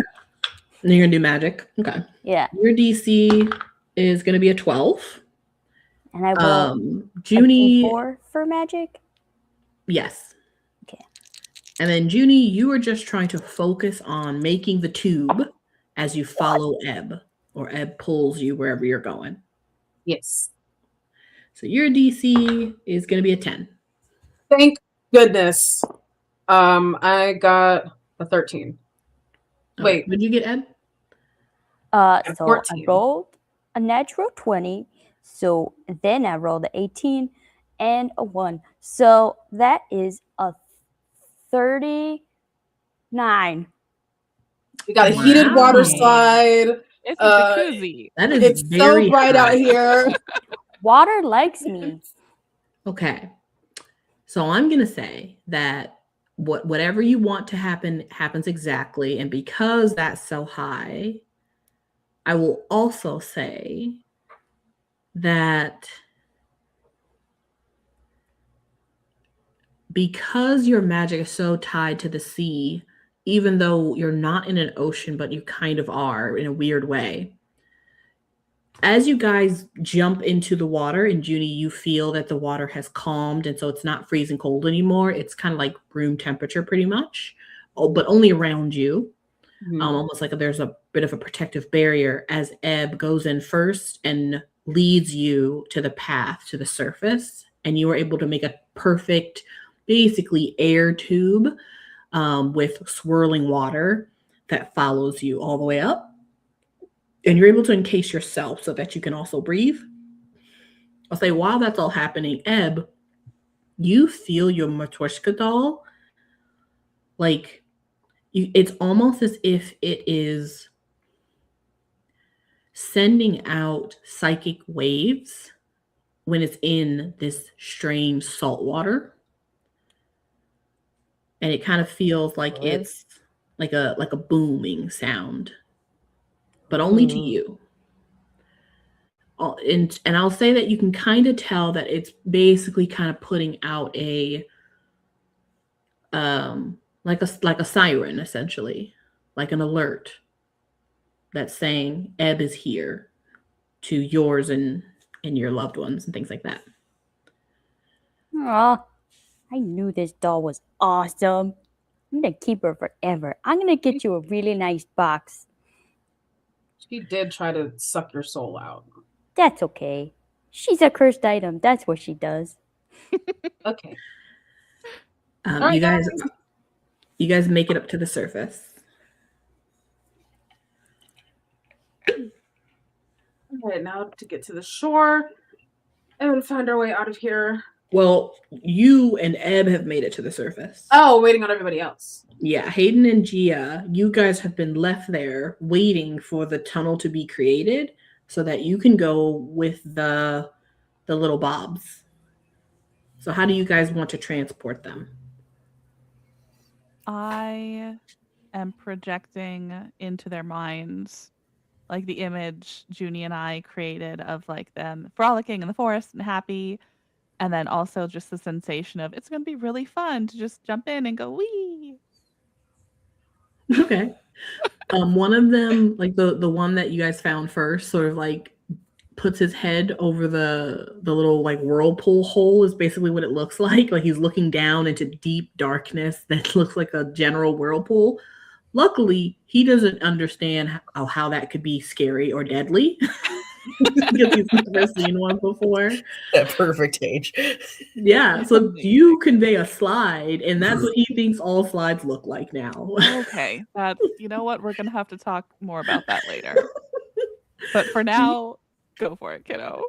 So he kind of like puts his head over it, and then he just sort of he tries to like slowly slip into it, but as soon as one foot goes in, the other one goes, and you can hear him go down. He doesn't make any like noise really until like he gets to a point where it is kind of fun, and it's not like a wee sound. It's more of a like a deep guttural like whistle that is kind of akin to screaming.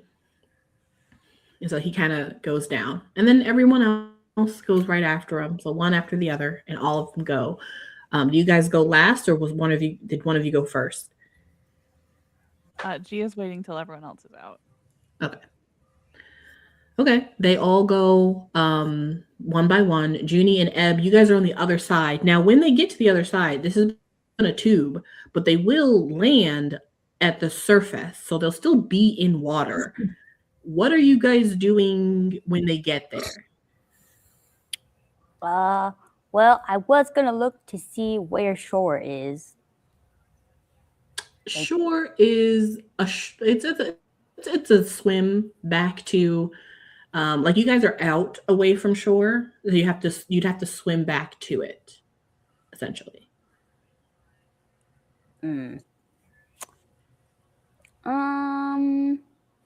Is this like got any like seaweed or anything?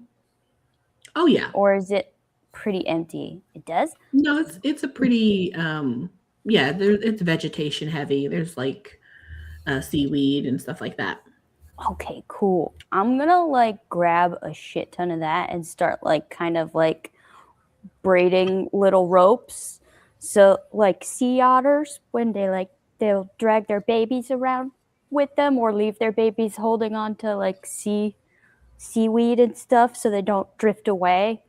That's my idea. Is I'm gonna put all the bobs attached to the seaweed Okay. and swim towards the shore with them all. As one pops up out of the tunnel and lands in the water, first time it really touching water all over its body, it's a little confused, but it doesn't seem to be worried. And you guys kind of notice that while they might not be able to swim, they are very buoyant. So he just kind of like wobbles and floats. And then the other one pops up and the other one pops up. And as they pop up, I just pat them on the head and give them a piece of seaweed so that they're all attached to me by pieces of seaweed. Perfect. Amazing. And then Hayden and Gia, you guys are left in the cave. All right, you first. All right, no problem. He'll basically he's taking the chance, running start and basically head first down the water slide. The Bobs, obviously, this is their first experience, and so that little like guttural like whistle sound that kind of was conveyed as fun is because they are children and don't know any better.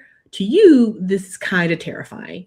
You literally get it's like you get shot down, like deep down there where you can't see pretty much anything but like deep dark water. And then the slide basically changes its direction to where you're now going like sideways, and then you go straight up, feet up into the light, which blinds you a little bit as you finally hit from like that darkness to the moon coming through the water, and then you shoot up from the other side and land headfirst into the water. No regrets. He still absolutely does not regret doing that. He's going to start making a swim for shore. Come Gia? on, guys. Yeah, no, Gia's stoked. She's an adrenaline junkie. This sounds amazing. She's in. Let's Yeah. go. You get the same treatment, and you whoop, and you are all now floating in. You are floating in the lake that is far from the island that you came from, where the facility was. If you guys want to look around to see if you see other land, you can do that, but I think you know that you guys are in a weird place, like where this island is. You probably would have to find a way to get to like another island or another area. Probably wouldn't be able to swim to another land mass. Wouldn't or would? Wouldn't. Okay. So we gotta go back to the island. Yeah. I wish we had Island. I wish we had a speedboat or something. Oh, there might be speedboats on the island. Fair point. We could also maybe make a boat. Well, I'm gonna start swimming that way. Yeah. Can I try to? Let's come up with those ideas. Can I try to turn my broom into a boat? Yes. Yes, you can. It's gonna have to be a pretty big boat. We As can a do it. reminder, you guys learned that Happy Camper, like the Camp What a Day, is on these cluster of islands in Ziela.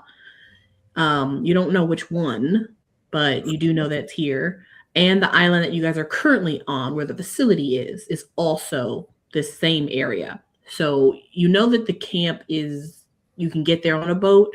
You just have to also take a moment to figure out what landmass or what island it is. Yeah. Where did we say we thought we were? Was it Ziela? Or was it Ithrel? I want to say it was Ziela, right? Because when we came up from the weird lake thing, were we in the High Frontier? Yeah, we were. So we're probably in Ziela. Is my Probably. guess. Because I don't think that giant creature, if Halil is as shallow as the map makes it look to be, I don't think that giant creature could swim over there.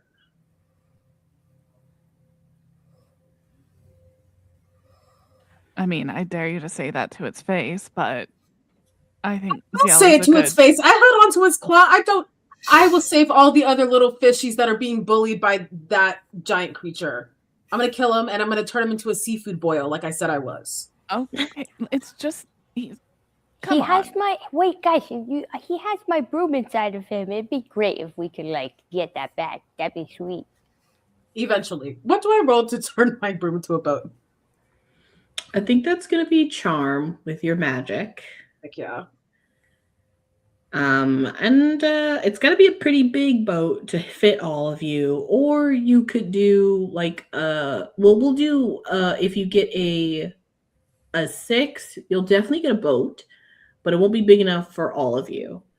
If you get a 10, it'll be big enough for the little bobs, because there's a lot of them.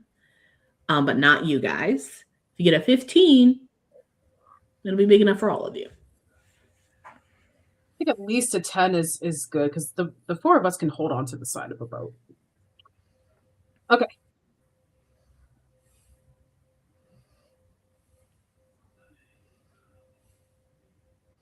I got a 16 plus 7. Somebody help me with the math. Is that 23? 23. Yes, over here. That is quite high. You are all kind of floating in this water. And as you're kind of floating, and you could swim, but you're all trying to wait for Juni to create this boat. And you're kind of just drifting. Juni, you in the water summon your magic, which is very unique now that you've connected with something. Also, Gia and Ebb, just to let you guys know, Juni's eyes have not changed back to normal. So she when you look at her face, she has fully dark purple blue eyes that you can see the stars in. The first time I noticed that, I would be like, "Whoa! Why are your eyes all space colored?" Yeah, I think at this moment, as she's kind of doing this magic, you all also can kind of feel something shift underneath the water, something big, and it is moving. Yeah, give me that haunted boat.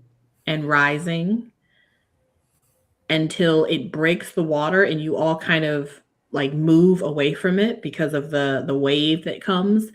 And it is indeed a giant sunken, what looks to be almost like a pirate ship, given that it's huge and wood and it has broken masts and sails, but it clearly is an ancient vessel. But it is the same ship huge. we saw before on the weird moon island thing. I will say, based on what you guys can see, and since that roll was so high, you can infer that it is the same boat. Whoa. Or at least half of it. But it is floating, and it seems to be waiting for you all to board. Can I say that Junie, in her practicalness, put an engine on this boat so we don't have to row it with oars? Yeah. It has a big old fueled engine that's fueled by magic. Heck yeah. And friendship. Everybody get Friendship on. and love. Magic and friendship. The answer was friendship all along. Always the answer. Everybody get on. Well, this is Wow, how this you is end a up. sick boat, Junie.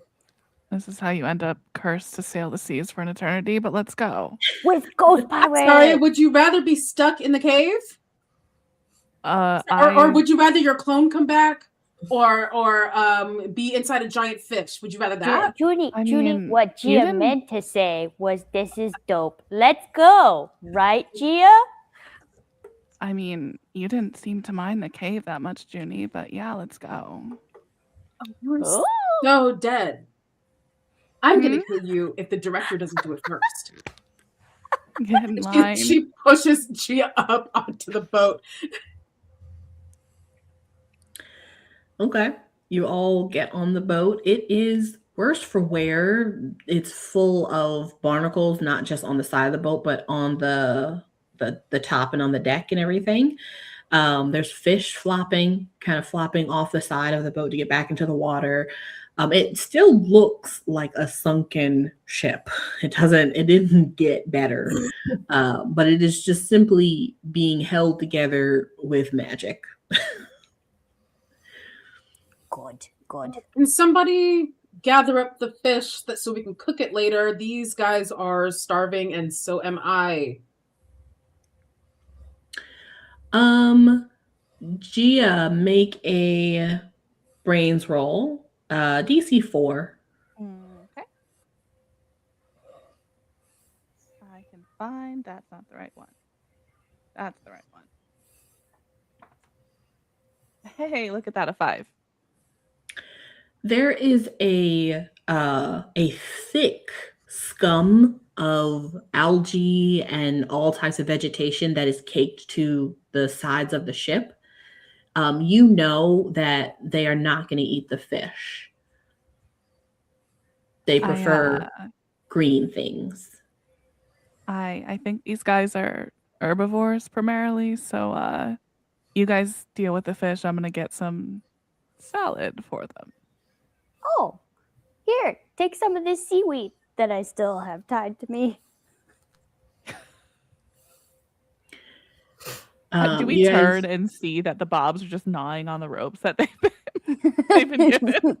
No, they have been hungry, but unfortunately, they have been fed like rations food that the scientists made. So they've actually never eaten real green food. Oh, Nice. So they don't baby. necessarily know that this is edible. so once we get them on the boat, Gia's gonna kind of gather them all around in a circle and like probably grimacing like eat some of the seaweed and then give it to them. Yes. Oh, I'll eat some of the seaweed for you. I eat it anyway. Yeah. Yeah. Let's have both of you do a grit check. DC is going to be a 4. They're so salty. Delicious. Oh, like Well, it is lake seaweed, so yeah. that's a 10. Wow. I also got an 11. Yeah. Actually, it tastes pretty good. You would think it would taste like kind of horrible because it's been growing on the ship, but now that you guys are atop on this beautiful deep black blue water, number one, it's extremely nutritious and quite tasty. It kind of is giving you like a reminder of like nori, like sushi. So it's not that salty. It's actually quite good. Huh. Well, Yeah. I guess I'm a convert. Here you go, Bobs. Well, you guys are on the ship. What to Where to? You too, indeed.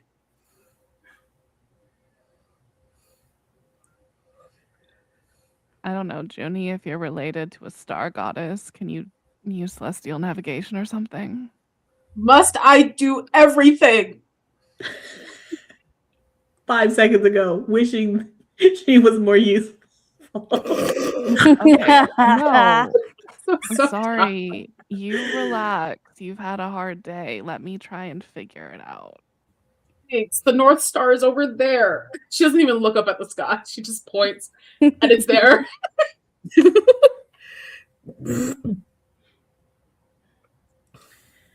Gia's gonna try and connect with the various things that live in the lake and get a lay of the land, as it were. Pun kind of intended. Okay. Anything in particular you're trying to reach out to?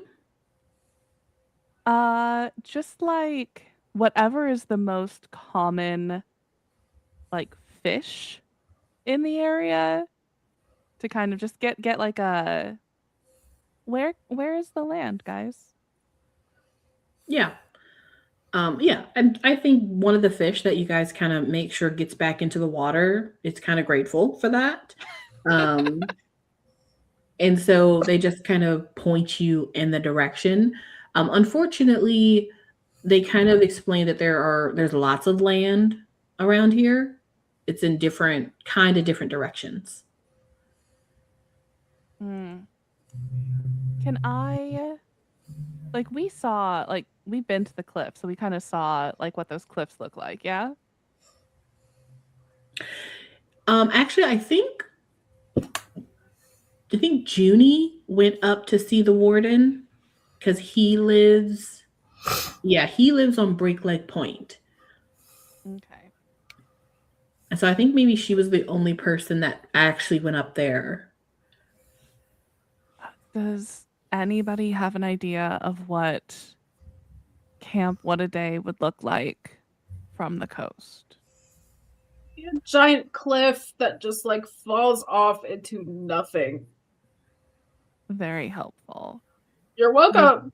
Would you mind, Your Highness, helping me project that to this fish so we can find it? It's Captain on the boat. Wow. And you see she kind of like marches over, slips a little bit on the algae and her toughness, and then comes over and she looks around both at the map and what's around to try to find super tall cliff, breaks off on the edge into the ocean. No, Juni, the fish. What? The fish? The What? I'm talking to the fish. There's a lot of you're- land around here. I haven't seen the coast of Camp What a Day. Oh, thank God you weren't telling me to do something. I'm so tired. Okay. I project like a generic image of like tall cliffs into the fish's head and pray for the best. Okay. I mean, if you want me, I can. Yes, I could. I can project an No, image it's- of the. No, I want to be No, hopeful. I would hate for you to have to do anything else today. Okay, well now that sounds really sarcastic. I don't know if you know that your tone sounds like that, but it does. So I will do it. I got it. Okay. Hey, let's see how well you can remember what you looked at for the couple of minutes you were up there talking to the warden. So that's going to be a brains roll. Let's make it a DC 6. That's possible. Got Okay. It was I think you went up there midday, so you were able to kind of see across. You did actually see when you were up there at the point, you did actually see that there was another and I wish I could show two things, but you did actually see there was another landmass like like way away from the cliffs, like well away from us. But based on there is already a group of like lakes to the north, and then Break Leg Point is a sheer cliff where there's another island far away from it. You would assume that the Happy Camper camp is. I can't use like a point. Oh, I can use a pointer. No, I can't. Can I? Can I add an item? No. Little thing. Okay. I'm trying to point to the middle one. The one that's under the name. The middle one. And you guys are in the facility, which is way over here. The little tiny one that's like well on the left side of the map. Like right by the The edge. really, really tiny one over here. This is huge. Okay, so we're on the one on the facility was on the one farthest to the left, Yes. and camp is the big one under the name. Yes. Wonderful. We gotta go that way. She just points. Sweet. I want to saddle up next to Hayden and just be like, did I miss something? I was in the hole for a while, and now everybody's acting real weird.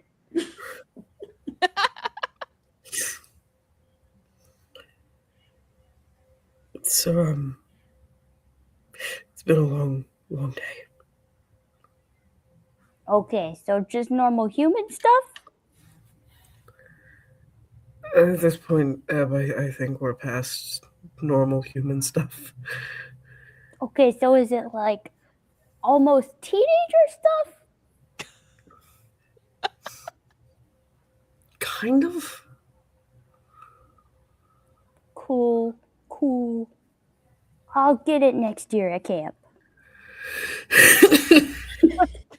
You do notice that Hayden is breathing again, and also he's beginning to get a little color back in his cheeks. Hey, good for you, buddy. You're back. Yeah, it's Is this because Gia has Juni has weird eyes now? You have breath again. She has weird eyes. Did you do a cool magic thing? Oh man, I missed cool magic stuff. Oh, it's probably the coolest magic I've seen in a while. dang it. In front of you guys, We needed that. in front of you guys, two Bobs are acting out what they saw Hayden and Judy do.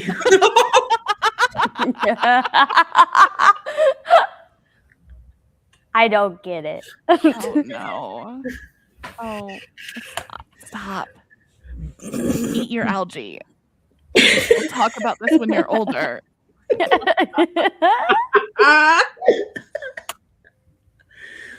You guys are sailing through Hytharian Deep. You guys have this map, and I'll say that seeing as how this ship is being sailed with magic, you guys are able to navigate to the middle. However, the way you all got out there and the way that they left most likely wasn't this way. This way is going to take some time. The way they left and got there was a different way, and the way that you guys got here the first time was a different way. It was through a strange, slip of time and space. So, but you're going kind of the long way. So you're going to take some time. Let's see how well you guys basically navigate. I'll say that it's nighttime, and so you guys can sleep. And you will, so let me have the whole group roll a flight. And if we can get at least two of you to be at least a D10, then you guys will make it there the next day. Does sleep heal wounds? Yes. It Or can heal your injuries? wound. So if you have a major wound, we'll say that it gets healed. I have Or minor 2 wound. minor ones. Or minor wound. Oh, just one of them though? Yeah, just one. Okay.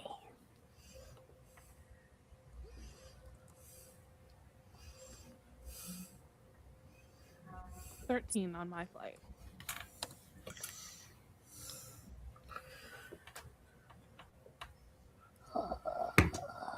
This one. Whoa. Whoa.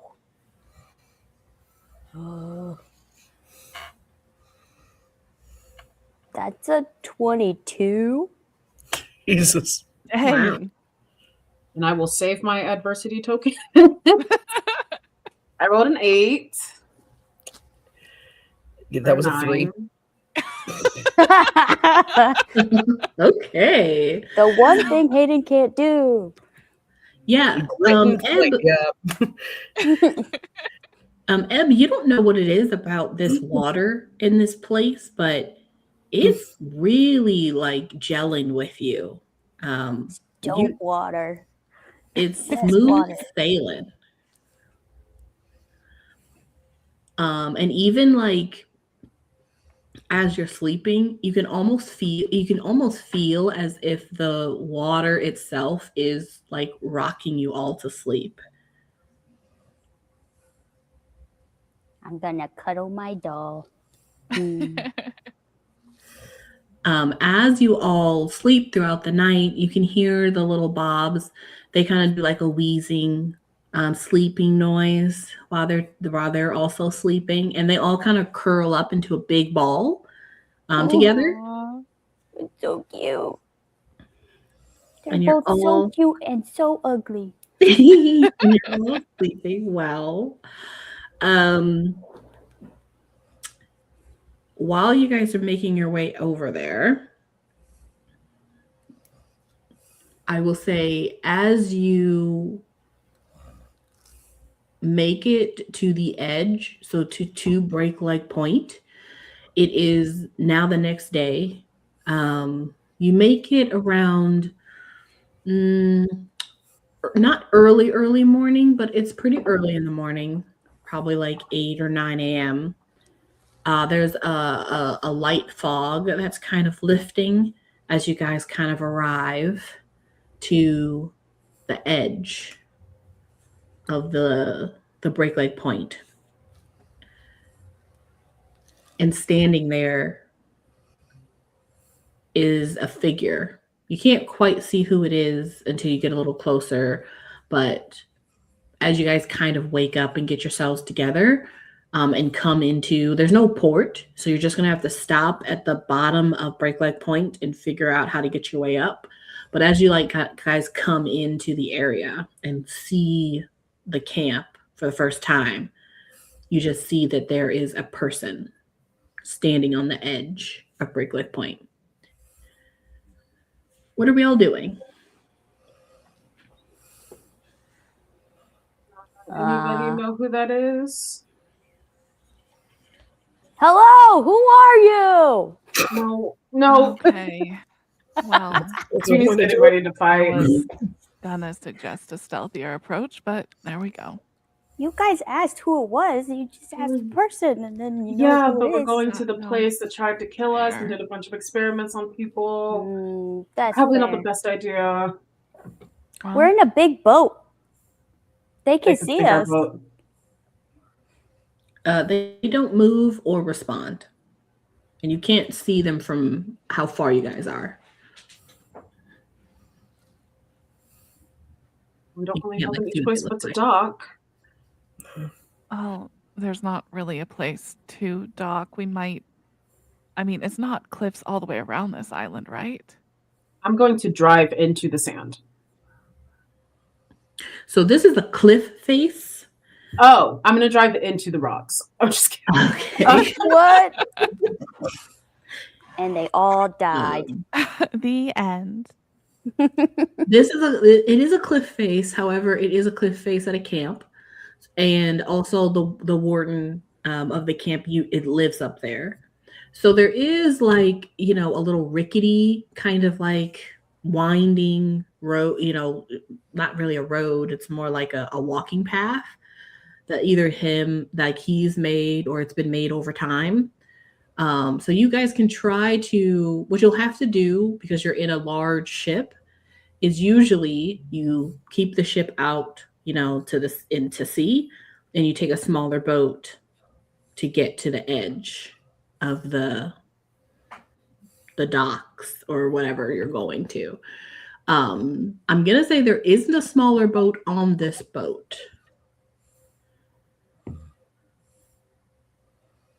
You said there is, or there is not. There isn't. Okay.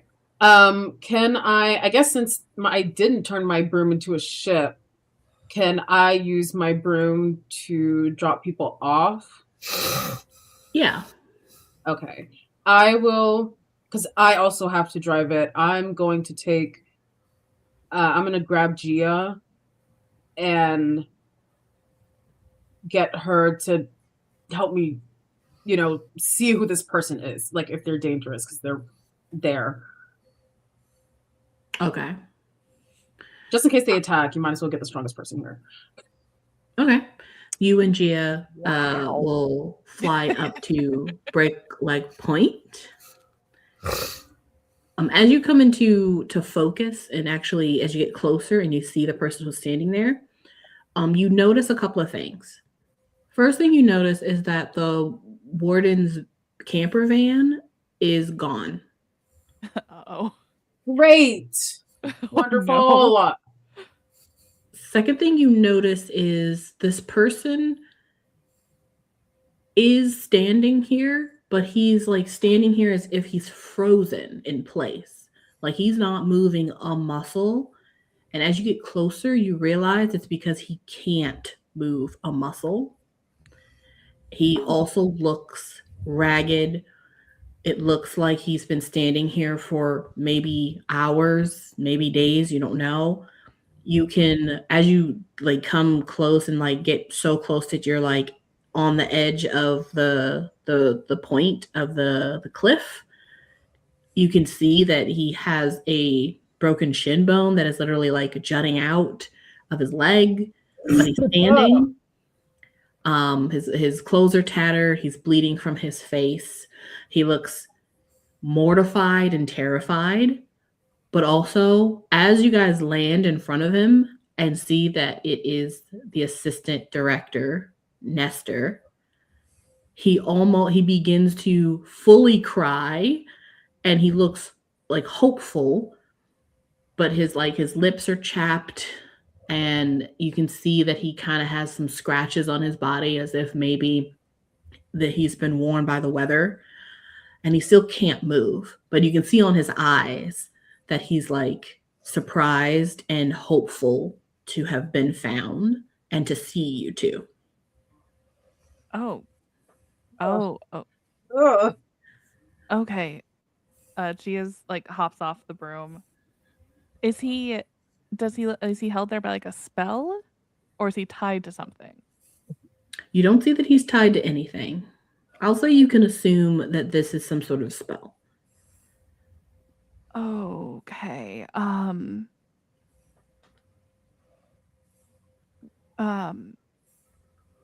Juni, maybe go back to the ship and get Ebb. She's good at breaking these things. Should we break it? What's the alternative? No, this guy was working with the same person who tried to kill us. He is shivering violently, but still can't move. Look, if this is no way for someone to die. Go get Ebb. How dare you play with my empathy? He flies down to go get Ebb. Ebb, we know who's up there. We think we might need some help breaking a curse. Okay. Tanya, do we remember that he had no idea what was going on? Like, did we find that out? Or is that like something that we as players know but the characters don't? I can't remember. I believe some of you, when you were in the I believe when you were looking at the documents, you did find a list of everyone who knew, and I said that it was basically everyone except the general staff, like the cooks and whatnot, the And Grim. counselors. Let me just Grim. triple check my notes. I think, Grim. Yeah. And- yeah, they kept Grim out of the loop. Yeah, and Grim. And I think also Nestor. Yes, he did not know. Okay. Poor guy. All right. We can save him. I fly. I pick up Hayden, watch the children, and I fly us back up to the cliffside. Hayden, you see these 17 Bobs kind of crowd around you.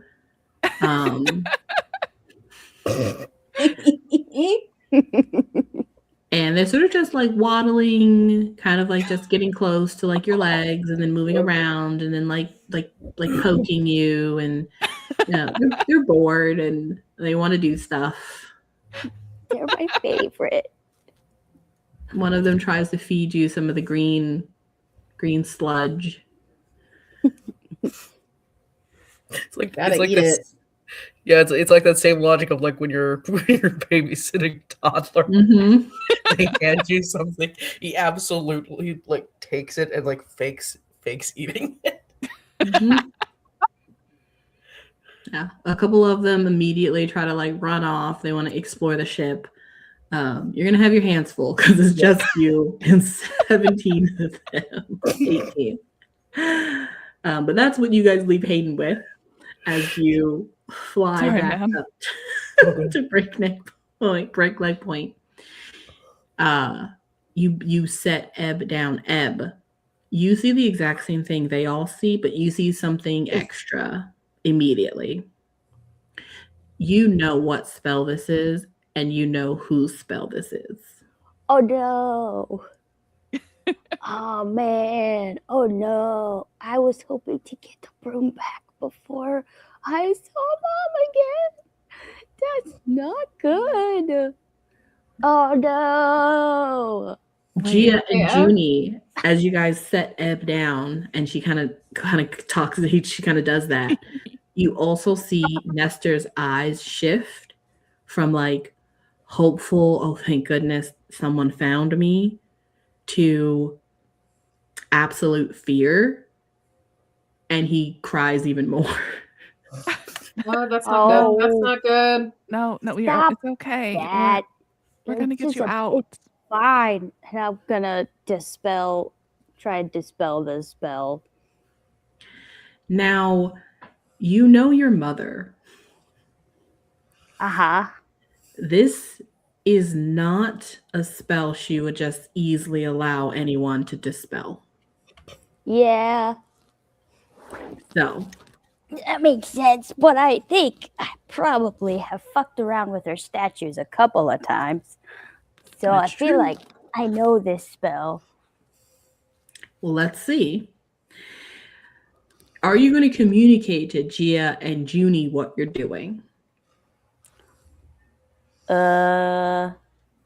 Like dispelling the spell? Mm-hmm. I mean, yeah, they came here to break the curse, so I'm gonna try and break the curse for them. Okay. Oh, but before I do that, I do want to send out whistle or two, just to try and get him to come this way to collect his children. Yeah, he's dead. Okay. What? We don't know that. Oh, What? he's taken. I think he's dead. I hope he's not He's dead. alive. I'll say you are able to do that. And then let's have well, first it's going to be whatever roll you're rolling to dispel it with your magic. And then it's going to immediately be a grit. Yeah, that makes sense. This will probably call Mom though, so I don't really care if it fails or not. So, because that will at least bring her here so that I'm not worried that she's just going to pop up somewhere else. Okay. DC, what are you rolling to try to dispel it? Charm. Okay. DC's gonna be a 15. Oh, dang. Yeah. Oh, that was bad, but this explodes. Okay. 7, 8, 9, 10, 11, 12. I got a 12. Okay. Juni and Gia, you two please make a grit as well as with Ebb. Oh, DC is going to be a 20. That's not fair. That's not fair. I'm not even the one who did this spell. That's not fair.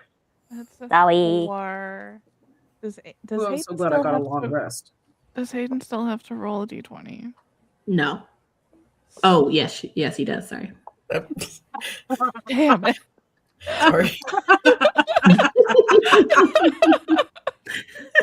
I'm sorry, what was the DC for grit? 20. What? That's Mhm. not happening. Sorry. Taking the L. Yeah, that didn't happen. That's I too got many a adversity 7. tokens for me. I have a 4. So Okay. we all failed. Hayden, go ahead and roll a d20 and tell me what you got. I'm so sorry, Static. If this kills you, that's a 15. No. No. We're all gonna get Now. shoved off this cliff. Now, something He interesting has explodes. happened. Something interesting happened because the point of this was originally because of Benji's unfortunate side effect that he had. However, for Hayden, however, that has been reversed. So Bless let you. me see here.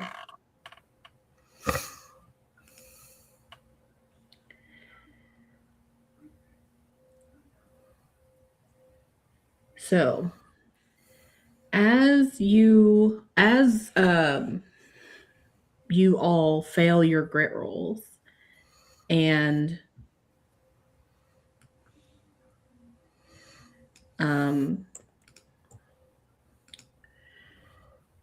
Hayden, you feel your trinket kind of move, and you can kind of hear the seashells of the trinket kind of, hit each other and kind of gives a jingle sound, which is odd.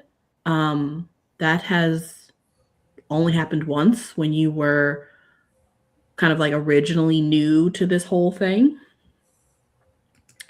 And you feel in that moment as you look at Gia that something has changed. And Gia, I am sending you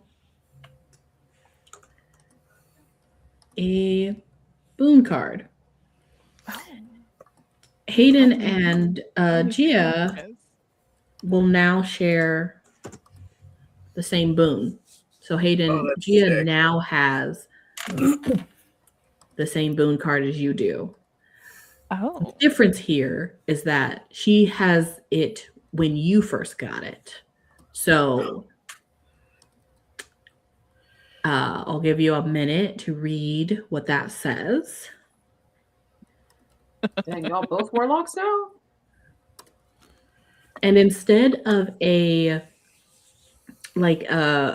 trinket bracelet like Hayden has, you do see a bracelet appear on your wrist, but it looks as if it's like a bracelet. It almost looks like a friendship bracelet being braided onto your wrist, except you're not familiar with what the material is. But then it completes itself, and you now have basically like a little blue friendship bracelet on your wrist. Huh.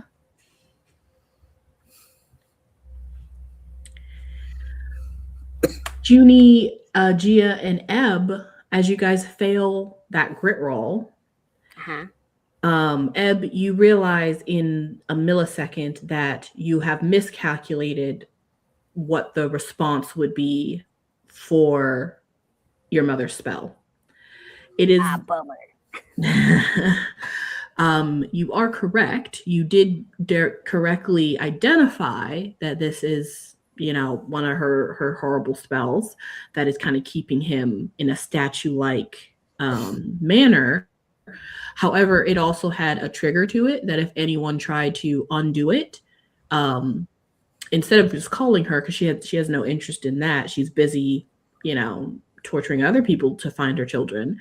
What she wanted to happen would just happen sooner.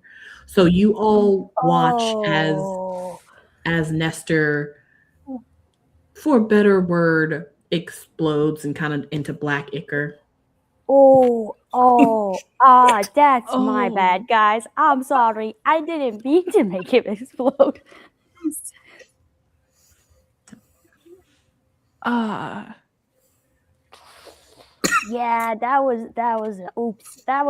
I'm not as good at the hero thing as you guys are, I guess. Sorry. She yells at the ichor blob on the ground. Yeah, you were all also covered in that goo. Ew. She just walks into the water and starts trying to wash it off. Oh, we're on a cliff. Don't you guys walk are on off. the cliff side. That's right. You know what? I'm still fucking tempted, let me tell you. But no. Okay. So Maybe we should get Hayden and the others up here somehow and go towards the camp. I think we gotta save a couple other people from dying. Although I didn't do a great job at this one. shower. Oh yeah, they have those at the camp. That's a cool idea. I just get on my broom and I start transferring. I'm sorry. All I can do. I think Hannah sees Judy fly down. She's covered in gross black goo. She's like holding back tears and she's like, not a word. And she just gets a couple of bobs on her broomstick and just keeps making back and forth trips to get everybody on the cliff. Wonderful. They kind of think it's a game, so when you try to come and swoop them up, they run away and kind of hide under hide under some of the places. But you eventually get them all there, and then Hayden is the last to go, and you are all now on the surface.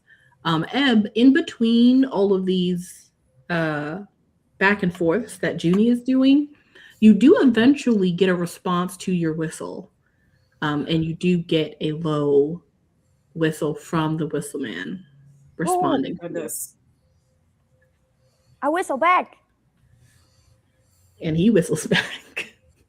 Oh my goodness. Well, dude, is he close? Does it sound close or does it sound far away? He doesn't sound close, but he definitely is coming from the forest, which is down south. Breaklock Point is the highest part other than the highest dunes. So he's technically far away because he's in the forest, where it's just his home. So if we cut through the forest, we can drop off the bobs and then get to the real camp? Yeah, where are you have you? to go through the real camp to get to the forest. Yeah, where are you guys going? I mean, you've made it back to camp, but what's the plan? Do we have a plan? I mean, no. Do we ever have a plan? No. No. I mean, my plan was to follow the litter of statues that are inevitably going to be in our path. Because if this one's here, my mom's somewhere in camp. Great. I guess we just make the trip from break point down to the forest. Okay. Everybody stay in the group. Hold hands. Gia kind Nobody of goes stray. to each of the little Keep- bobs and like makes them I'll- hold each other's hands. We put them in Mhm. the center, and the four of us stand on the Mm. outside. Yeah. I keep echolocating to the big whistle man. Mhm. Are you now when you whistle, are you conveying that what you're bringing? I mean, I don't think I ever figured out his language. I just figured out how No. to copy him. Yeah. I think So right Gia- now is he might just think it's the same type of whistle you've been doing, which is for him kind of like a I'm here, do you hear me? It's kind of like a call and response. Yeah, Yeah. just Okay. to He is. echolocate and make sure we're headed in the right direction. Okay. as they're walking, Gia's gonna try and like project images of them with the kids, and like, look what we found! It's so happy, reunion. You won't be lonely anymore. Okay. It's gonna be Did- were overwhelmed as you- fuck. Were you able to psychically connect with him before? I think Somebody initially, was. yeah, because I think it was 'cause I Junie, I thought.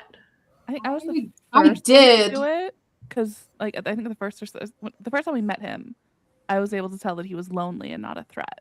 That's true. So I don't know if that counts as like a full psychic connection. And then when he came out of the woods, that was when Ebb and I don't remember if Ebb made physical contact. Junie made Yeah. physical contact. He tried to pick Didn't me up, he? and I was like, "No, thank you." Yeah, and I Yeah. fully embraced the guy. So Yeah, Yeah, I think in in the canon of who he has been able to connect with, I think it's Junie and Ebb. then I will help. I didn't psychically connect with him at all. No, you didn't psychically connect, but I thought Junie did when y'all were being attacked, but I can't remember. I did. Yeah, she Correct. definitely did. I but I definitely thought- did. I think Gia did too. But that was before when we were tracking him, trying to find out if he was Yeah. a thing or not. It was Like, at the very way beginning. back. Well, let me just see here. So I think first let's do a flight roll from all of you just to kind of see, because a lot has happened at camp and you guys don't know all of the stuff that's happened here. So he hears the whistle and he understands it. But I think if he starts to realize that multiple things are coming towards him, he needs to determine on his own if you guys are safe, essentially. So let's see if all of this like positive energy that you're trying to put out is actually being received. Well, let's make that a charm then, actually, for everybody. Everybody. Yes, it's going to be everyone. Thank goodness. And the DC is going to be, it's a lot of people, and you have the Bobs. So I think that's going to be really odd for it. So let's do, it's going to be a DC 15. And yeah, it's going to be a DC 15. So let's see if anybody can get that. Oh, Got a 22. Okay. What? I rolled 15 on the die plus 7. got a Oh 19. my god.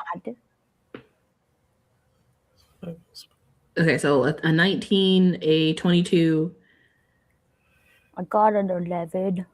an 11.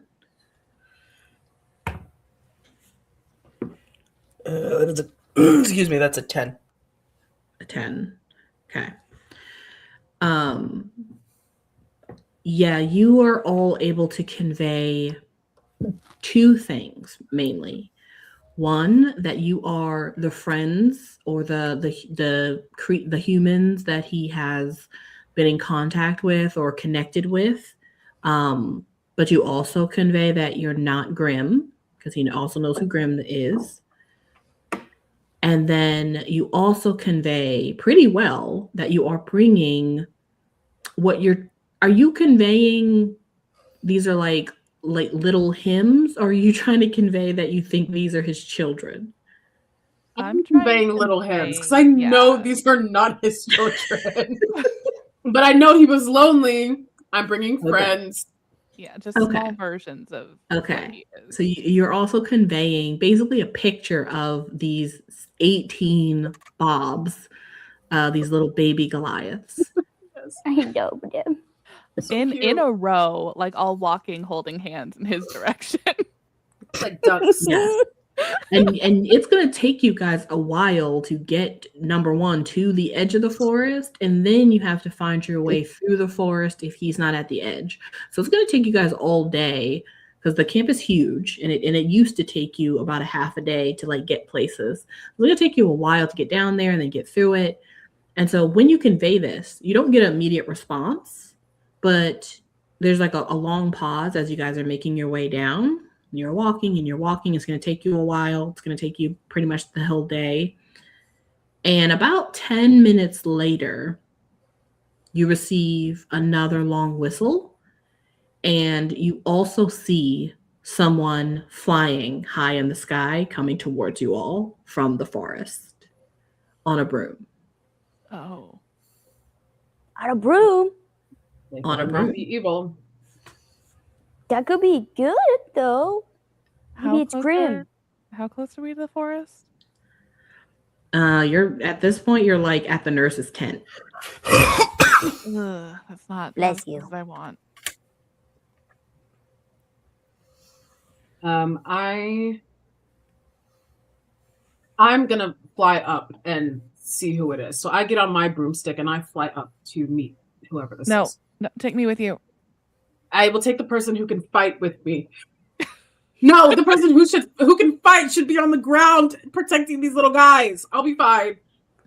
I can fight too, guys. I killed a person. Very good at fighting, actually. I killed a lot of people. There's probably no one better to Here we go. protect these little guys than her. Come on, Ebb. Or who's better at protecting these little guys?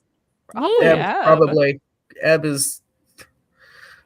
Okay, I'm taking Gia. Let's go, Gia. Let's go, best friend. Let's go. Okay. After a couple of minutes of squabbling, you guys go up into the sky.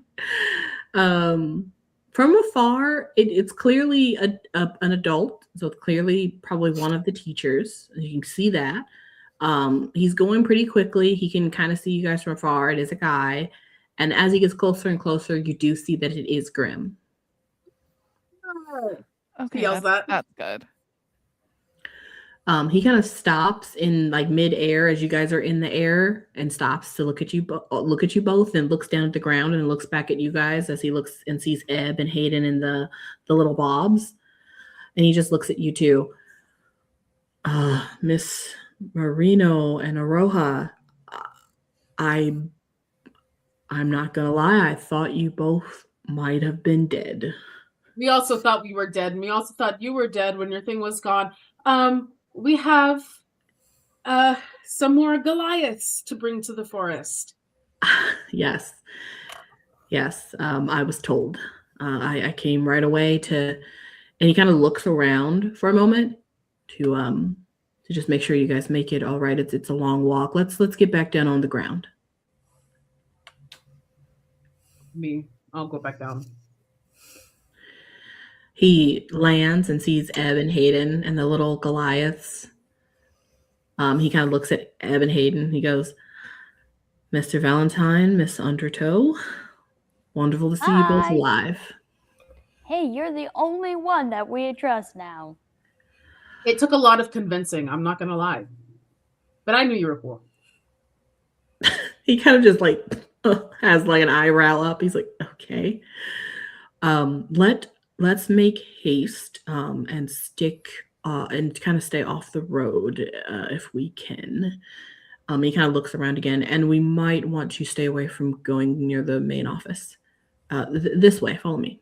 And he kind of takes you basically on the other side of the road where like the lakes are, and he kind of keeps you closer to like that area, that side of the road as you guys walk down to the forest. And he basically catches you guys up on what he calls the insanity and the hell that has been going on here. After the 3 kids were, were disappeared and were said to be dead, and the entire camp had to come together to, figure out what they were going to do. And he met with Dr. Helmuth and Miss Angelique, and they kind of refused to do anything. He almost begins to kind of explain how he's different. He's like, and so I reported that strange meeting. It's a bit of a long story, but I'm a part of an organization. I don't really want to get into it. It might be Yeah, a bit no, we The read it The in Divine file. Divine It's Ward? fine. Yeah, The yeah, Divine we heard Ward, that. you're like a defender, yeah. Oh, wow. Okay. You guys have really learned a lot. I killed Miss Angelique. What? Yeah, she's super dead. I helped. How? She tried to release magic on us, and I turned it around, and I Una reverse carded her, and then she kind of just heated up from the inside and exploded. And you can see that Judy starts like shaking again. And I'm- before that happened, I stabbed her in the back of the leg and quartered her freaking calf muscles. Dope. His Very mouth good is reaction. wide open while he's listening to this. Yeah, we've had a weird couple of days too. Go ahead. By the continue. way, dude, you took way too long to report the nonsense going on here. What the hell? Did you notice that Junie's eyes are blue? He did. I just think he hasn't said anything, but a lot's happening. As Ebb, you talk about, as Juni and Ebb kind of talk about the stuff they've learned and the people they've killed, and then Ebb kind of asks him why he waited so long to report, and then Gia, you're kind of looking at him like, does he notice what's going on with Juni? Gia, go ahead and make a brains roll. Let's say, I think he's really flustered, so let's make the DC a 7. Okay.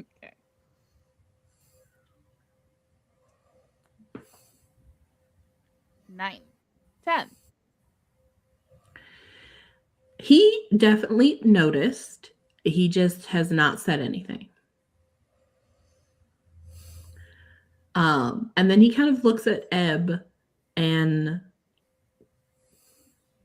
his mouth closes from the shock.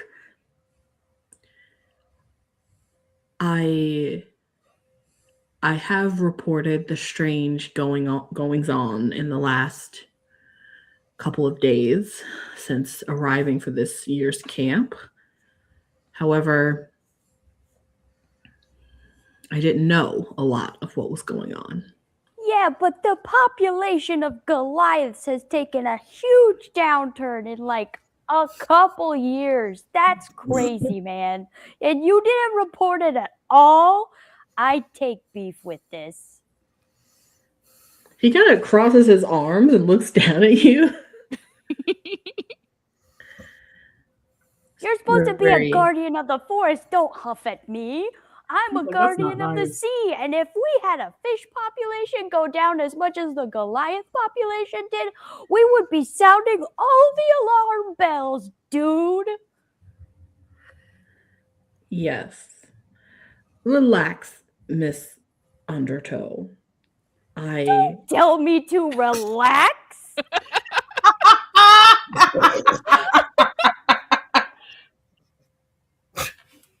All right. Are you done yelling at me? Maybe?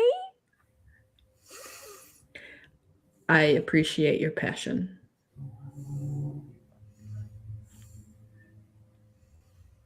That didn't actually answer any questions. The population has been reported. Yes, the population differences have been reported over time.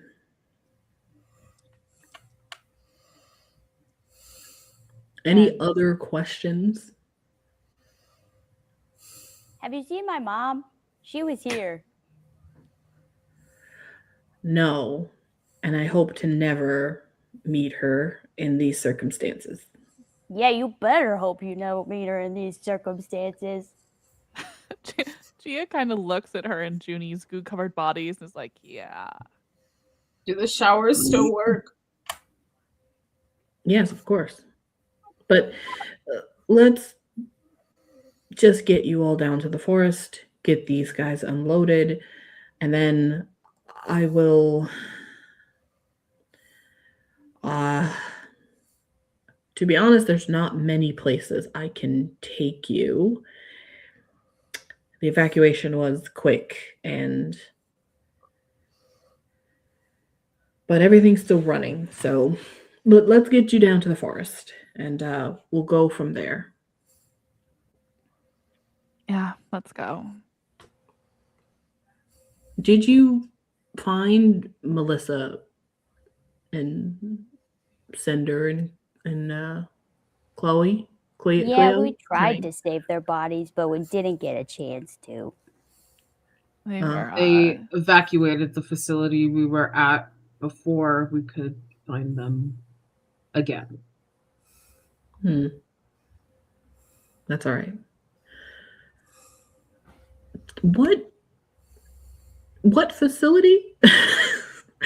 I think it's at this point, after he's kind of caught you guys up with what's been going on here, that he kind of realizes that you guys have had your own little adventure, and found out some stuff and was in a totally different place, and he has no idea what you guys have experienced. We can fill him in as we walk. Yep. The whole time, Ebb's just like, "You're a bad adult."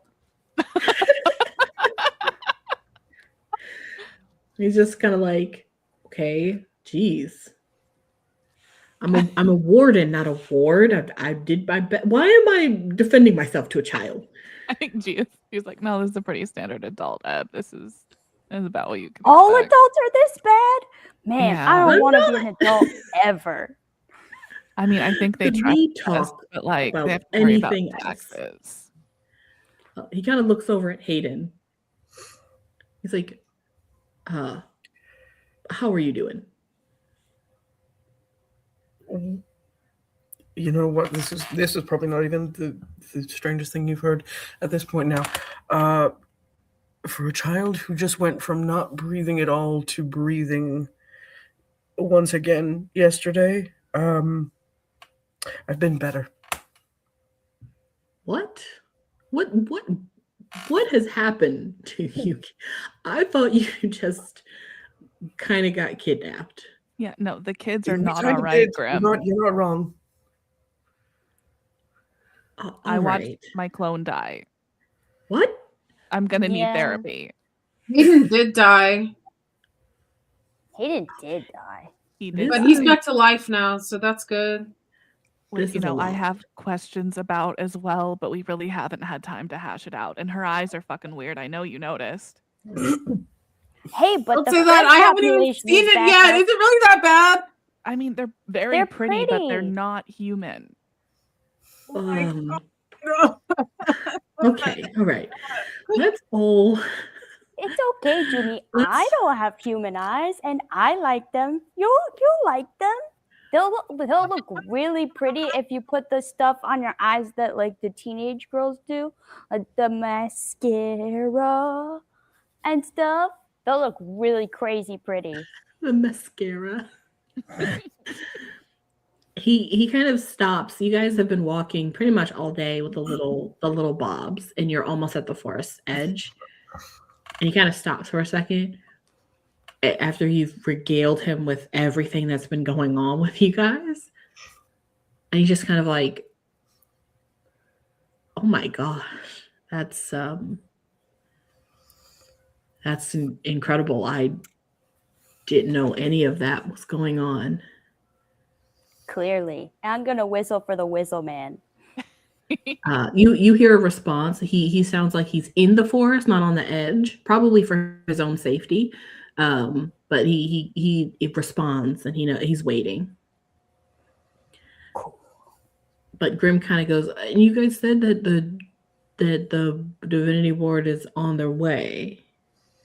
Yeah. Yeah, they Yeah. sent a letter.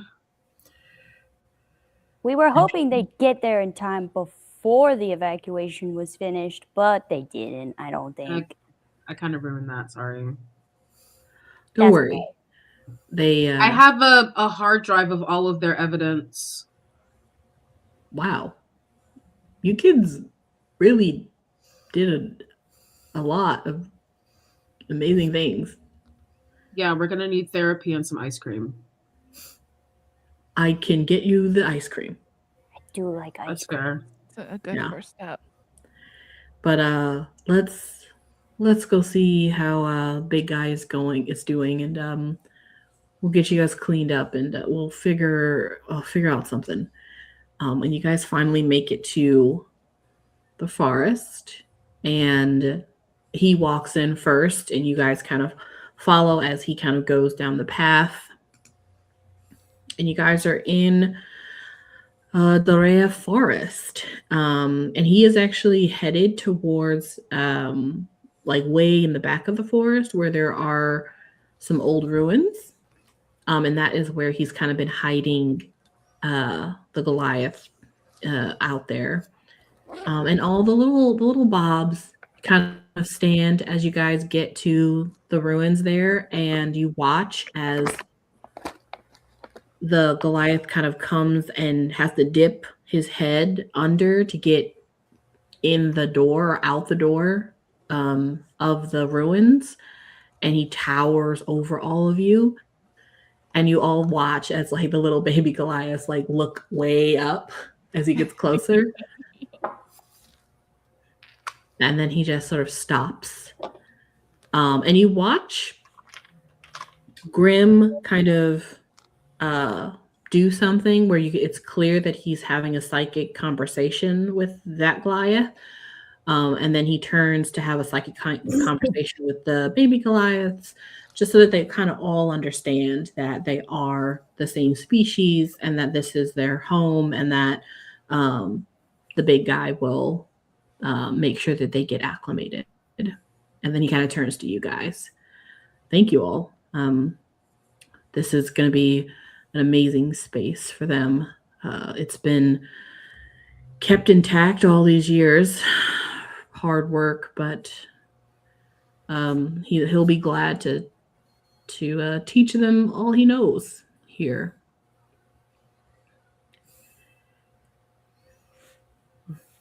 Great. Yeah. You won't be so lonely anymore.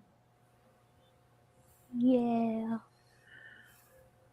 They haven't really been fed real food, so teaching them what's safe to eat and what isn't is gonna, first step probably. And all of their names are Bob. Yeah. We named one of them, and then they all thought it was their name. And we couldn't break it to them that No, it wasn't. They were so happy about it. He kind of laughs.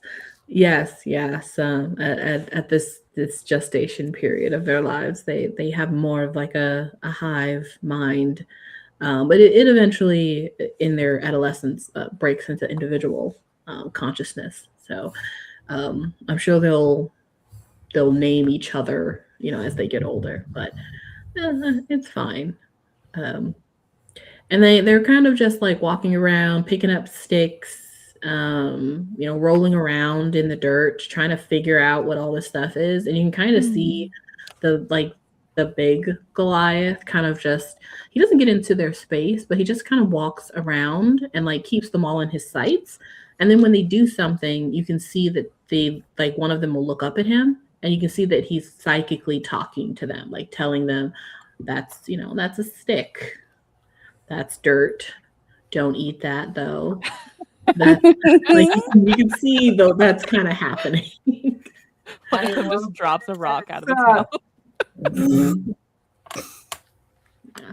But he seems content and happy, and I think at one point he just kind of looks over at Ebb, and he'll come over to you and kind of give you a pet on your head. Careful of the spikes. They don't harm him. He doesn't feel it. You're dope, man. I'm sorry this guy sucked at protecting you, but Hey. maybe I'll move here and I'll be your protector, okay? Grim is like so annoyed at getting roasted by this kid. He's like, I'm right here. I can hear you. Yeah, you should hear it. Dumb adults. Ginny just pats Grim's back. It's like, I went through it too. You guys are now back at camp. It is a little less lively than you remember. In fact, it's as silent as it was when you all woke up and realized that all the counselors were gone and that there was some strange chaos happening a couple of days ago. But now there's just a thickness in the air. It's quiet and kind of creepy. I don't think this is over, guys. No, I don't think so. Cool. I mean, there's a chance that they could have escaped to one of the other islands. I mean, we have the map of this place. Grim, why did you want us to avoid the main office? Yeah. It shocked me, by the way. Now that was the Helmets. cabin. Helmets Oh. cabin shocked you. Wrong. My bad. That's Helmut's cabin. The main office is where you all turned into, the little creatures and learned that Oh yeah. Yes. Melissa and Mary were dead. We turned into almost rats. Yeah. Oh, Close yeah. enough. Yes, that's also where you learned that this is a little bit more common to a lot of the people who work here. That's also where you met Sveta. Ooh, is Sveta there? She's a way better adult. Let's go get her. Oh god. And that's also where that is generally the meeting rooms, right? So that's where Grim and Helmuth and Miss Angelique met.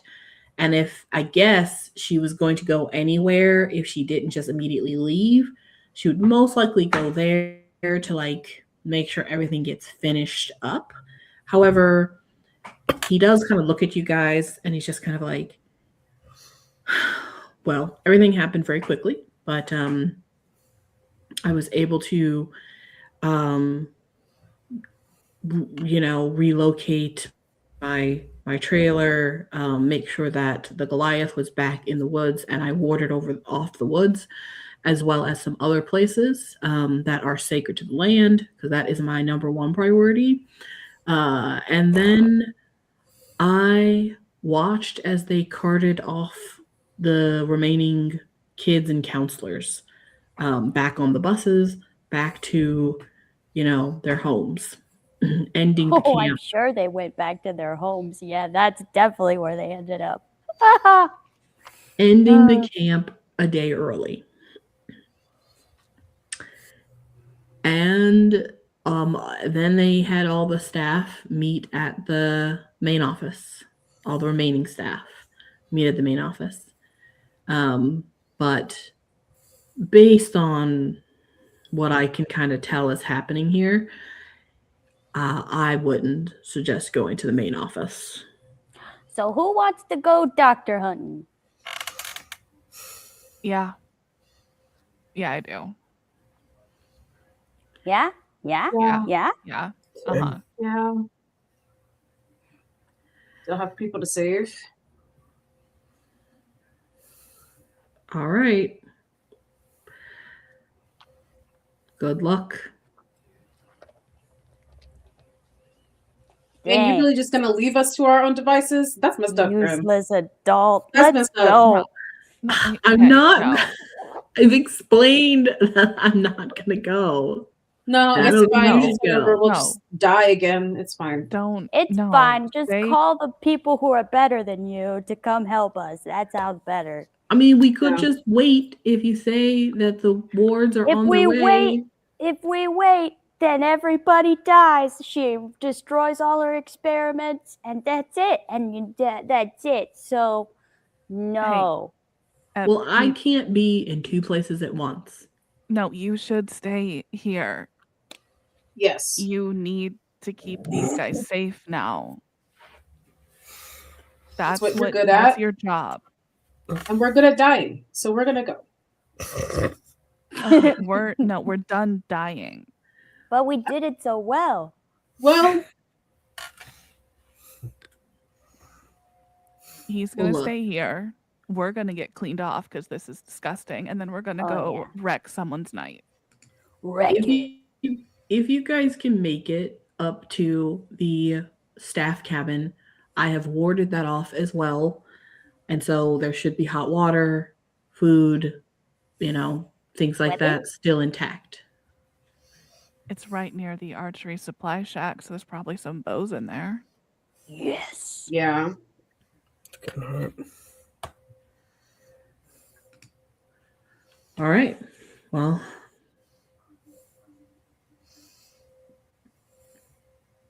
is there anything you need from me?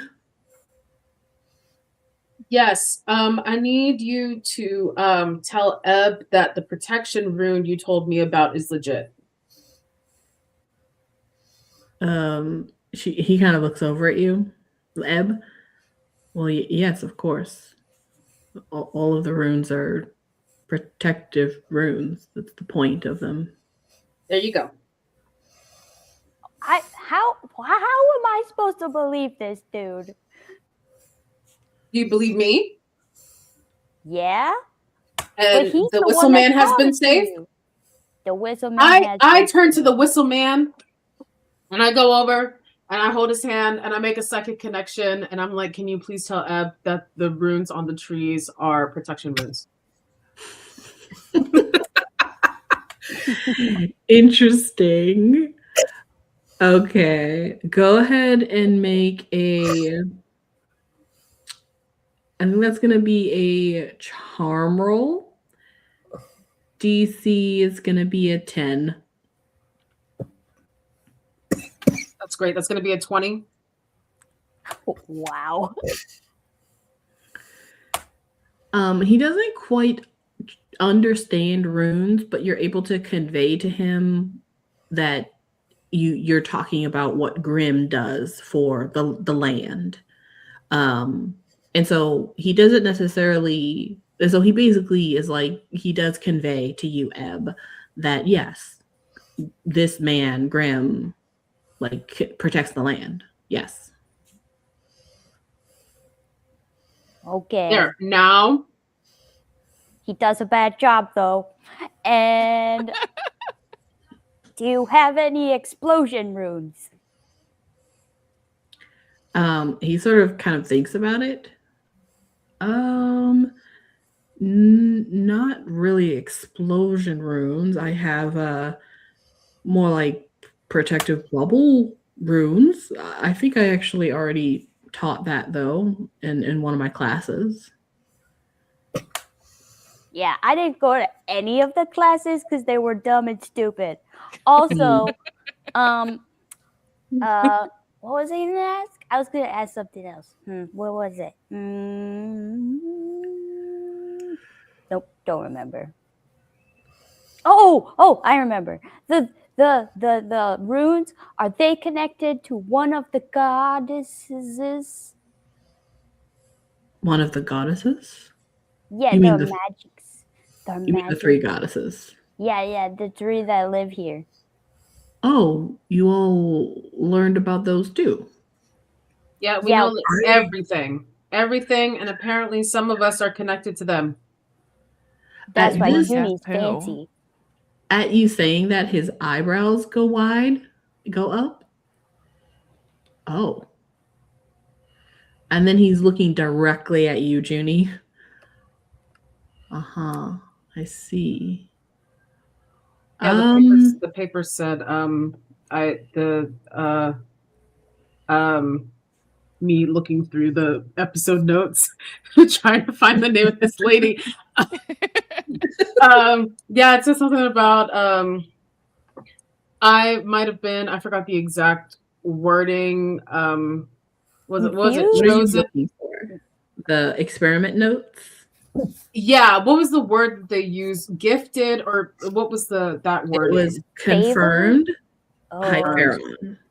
Yeah, they said it said something about like me confirmed Hyperon, Gia confirmed nothing, but not confirmed something, whatever. Ebb not confirmed something But other. definitely murder her. That's what they said. Good, Yeah, yeah, they really wanted that. and Hayden confirmed Halil. He kind of scans his eyes over all of you, just slowly nodding while you're talking. Interesting. You know, Junie, you might want to ask before you reveal someone's potentially deific status. That's not really your story to tell. Oh wow, I guess I don't really care. Dang.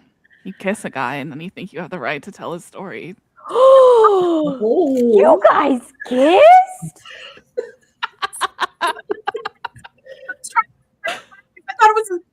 I just want to be helpful. And she like grabs her hair and like covers her face. Oh my gosh. Well, was it good? She like peeks out of her hair to look at Hayden to get his opinion. His face is bright red. But he nods. You know, Ebb, I think normally they would say that it takes your breath away, but I think it was the opposite this time. Wow, it was a magic kiss. Oh, true love's first kiss. Guys, you're a fairy tale now. Oh god, I made a mistake of taking a drink right there.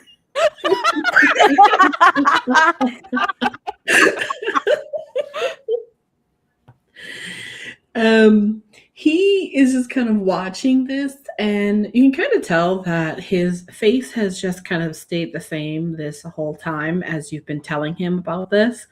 And he's just been, you can tell that the wheels have been turning in his brain.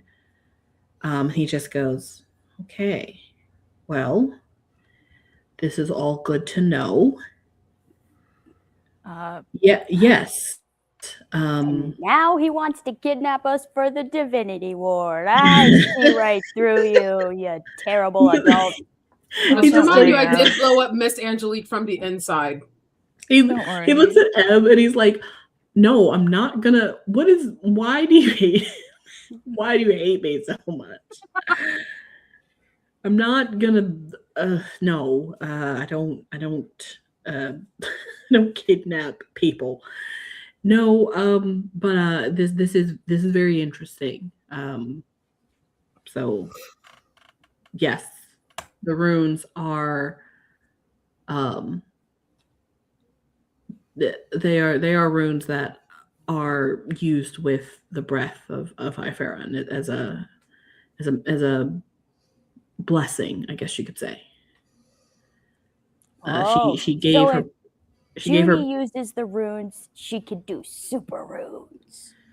She gave her breath to all living things, and therefore things like the Goliaths and the trees, the runes work best if that's the magic I use. But it's just this whole thing of what they've been doing at that facility is interesting, but also I guess I'm surprised that this has all been going on for so long. Dude, I have a D4 in brains, and I figured out something weird was going on here. He's like, no, I know. I knew something was going on, obviously. I am surprised that it was this bad and that it went on for so long. How long have we been here? Like 4 days? I mean, you guys have been here for, just a couple of days, but... And he's been here 3 years in a row? But yes, he's been here for a couple of years. He's like, He's got yes. a coin flip for brains. Oh, okay. You know what? I don't want to talk to you anymore. You're mean. Oh, Yeah. Bully this man. no. Like, no, I'm You know, leaving. We need And good answers. luck to whatever you guys are going to do. Probably die, No. apparently. Have No. fun with that. Goodbye. No. I need answers, please. So he turns around and stomps into the forest. I grab Ed by the neck and I shake her. Hey, no, put her down. Put her down, Junie. Put her Because down. he's a bad person. He knows more about what we're trying to look for than any of us. No, he doesn't. Obviously, he doesn't. He had no idea any of this is going on, even though he worked here for like 5 years. We figured it out in like 4 days. We were We're actually children. We're children, Junie. Ebb's having an existential crisis now. I'm so little. Oh, gosh. I need a shower. Yeah, no, let's go to the staff. We all cabin. need showers. Let's go shower. I will say, you guys are able to make it back up to the staff cabin, shower. As we're leaving the Goliaths, can Gia just like project like just a little bit of like safety and you're gonna be happy here to the Bobs? Yeah. They understand that, but as you all walk away, they all walk behind you, like as you're walking back out of the forest and back up, like you're leaving. And then you watch as Goliath kind of stops a little bit in the forest, but he lets them walk to the edge. But then they stop as well to the edge of the forest as they learn the very first lesson of living here, which is to stay in the forest because the forest is safe. But all of them stand at the edge of the forest and watch you all walk away. Oh, good Bob. I wave at all the little Bobs. They're so beautiful. I hope they live forever. And you all are all able to make it up to the staff cabin, get yourselves cleaned up. The day turns back to deep night. And in the night, you can see over at the main office, you can see that there is like a fireplace probably going on because you can see smoke coming up one of the chimneys. You also see there are lights on in there. You still don't hear anything throughout the entire camp. It is still dead quiet, but you know that the main office, there are people in there. And I think just at that moment, and I'll say you guys can even try to rest, and make a plan for how you'd like to infiltrate the main office. And in the moment that you guys are either talking or after you've taken your showers and you're kind of eating and getting some rest in, I'm going to have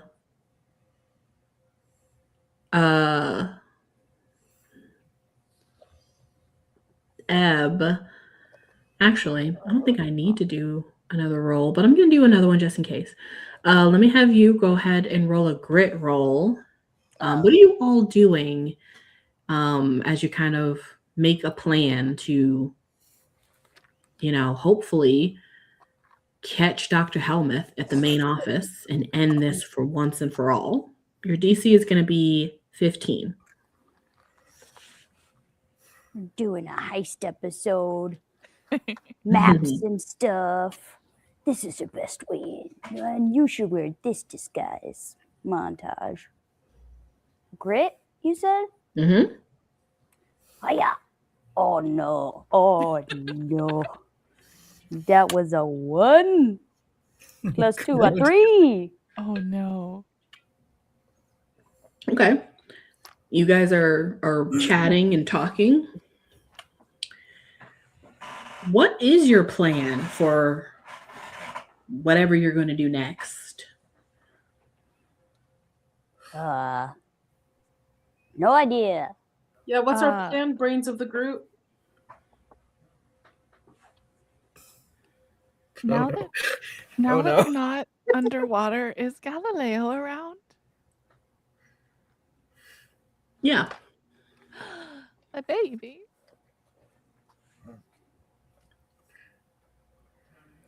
Ooh, he can fly, right? He can fly and he can scout, so he could go see what's going on in there and give us an idea. Yeah. Maybe we do a little scouting and then we try to do our like sneaky sneaks in through windows and stuff. I mean, we've snuck in there before. I think we can do it Yeah. again. And then we kill the doctor. No.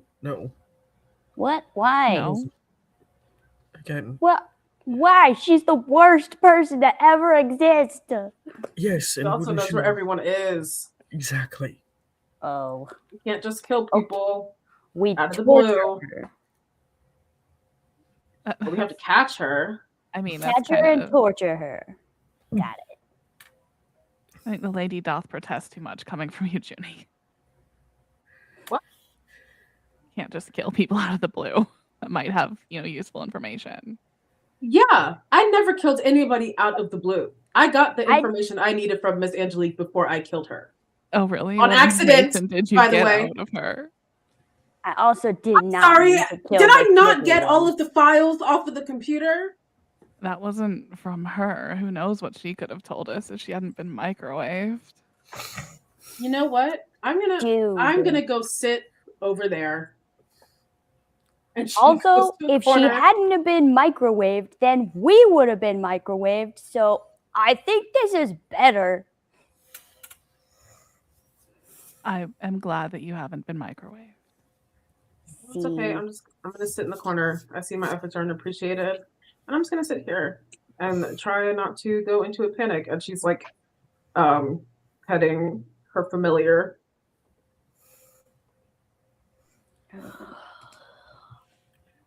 Okay. Are you all going to rest or are you going to try to strike in the same night?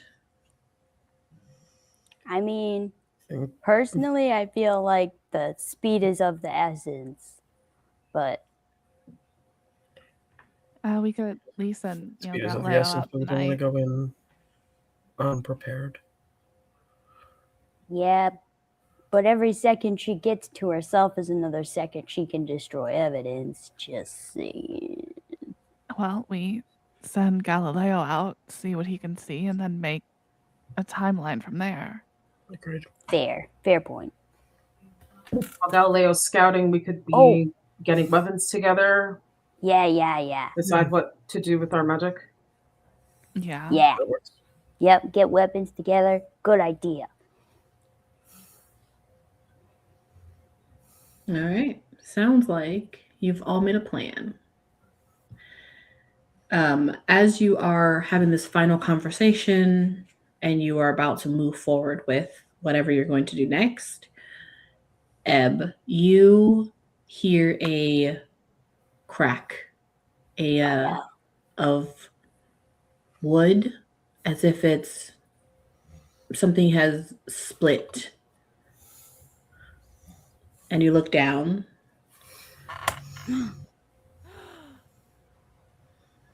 Your Matryoshka doll is ragged. It's been looking old for a while, it seems to be getting more vintage, but it looks downright broken. There's a huge split between like the pieces of it, as if it's gotten warped and it's cracked on its own. And there's even a piece missing from like the bottom part where like the mouth is, except where that piece is gone, it isn't like wood or porcelain. It's, you can see a bit of flesh. And you all can once again hear that long sigh coming from the doll. And I need everyone other than Ebb to make a grit roll. Uh-oh. Let's DC die before we beat this lady. Yeah, we are. 25. Okay. Oh my I just god. opted in to fail. Sure. It's a 6. Actually, let me see if I blow up. You never know. No. No. You could have. It's all right. I know what I said when Tanya sent out that message asking if everyone would be okay to die. It's my time. What did you get? Me? Yeah. Oh, I failed. I got a 3. Oh, It's hey. done. I'm. Mm-mm. Yep. Okay. And I Gia got still got a 1. So Gia got a 7? 6. 6. Hayden? That was a 4. 4. Okay. Oh, we're in Good, trouble if Gia good. did the best. That's not good. Ebb, you have been calling out to this doll, knowing that its power came from the woman who gave it to you, and that it was taking something from you every time you used it. uh-huh. But something has changed ever since you felt that like burst happen in the water. And as you guys are like talking and planning to do things, and Ebb, you look down and see the Matryoshka doll is basically like breaking. You watch as the top of its like head, essentially the head part, kind of like pops open. You've seen this happen before when one of the little mini Ebbs have popped out. But instead of a mini Ebb this time, a long hand with long fingers actually start to basically come out of the doll, along with Ooh. a long arm and another hand and shoulders, and essentially a person you think is climbing out of the doll. And you all watch this as well, but you are all terrified, frozen in your steps. You cannot move, you cannot speak, you cannot do anything but stand there and watch in horror as this happens. And Ebb, you simply also watch, kind of in awe, as this She's so comes pretty. out. And standing in front of you all, in about like a minute of this person coming out of this thing that is the size of a doll, is a tall, old, ancient-looking woman, bent over, just like she was when Ebb met her the first time. And she has a big, wide smile on her face, huge teeth, as she looks down at all of you. And she kind of takes her hand and almost looks like she's about to crush Ebb's head, but instead she kind of gives it a pet. Sveta! I'm gonna hug her. Ah, children, you all look so alive. This is good. And that's where we'll end for the day. Yay! Baba Yaga's gonna eat us. I love her. Yay, friends. Yay! A good adult that might do something. Oh, Now, Not grim. Okay. I will say that does mean after this scene, Ebb, you no longer have your Matryoshka doll. Oh, I know. Good but I riddance. loved selling my soul to her. Yeah, well, she still has it. Oh, good. And we'll get into what that looks like when we come back next episode. Oh, geez. Which I think is perfect because we have Hayden, who has his for lack of a better word, patron. Gia now has the same patron. You guys are basically cousins. That's fun. Judy having her mother kind of be a patron who might also be a goddess. Let's not talk about that. And then we have Ebb, who now has her Auntie Sveta. Auntie Sveta. And Mom somewhere ruining everything. That's I gonna be am so interesting. afraid. I'm so afraid for your mom. Very interesting. I know. I love Ebb's mom. I was so excited to play her. She's great. All right, folks. Well, I think it sounds like we are headed to the finale of Happy Camper. So excited. Ah. I know. Try again real quick so we can prolong it. Here, let me fail Sounds over it like one more you guys time. are gonna be headed up against the boss and maybe something else. We'll see. So we will see everybody next episode. Thank you again to our players. Thank you to the audience for listening. And we'll see everybody next time. Bye. Bye.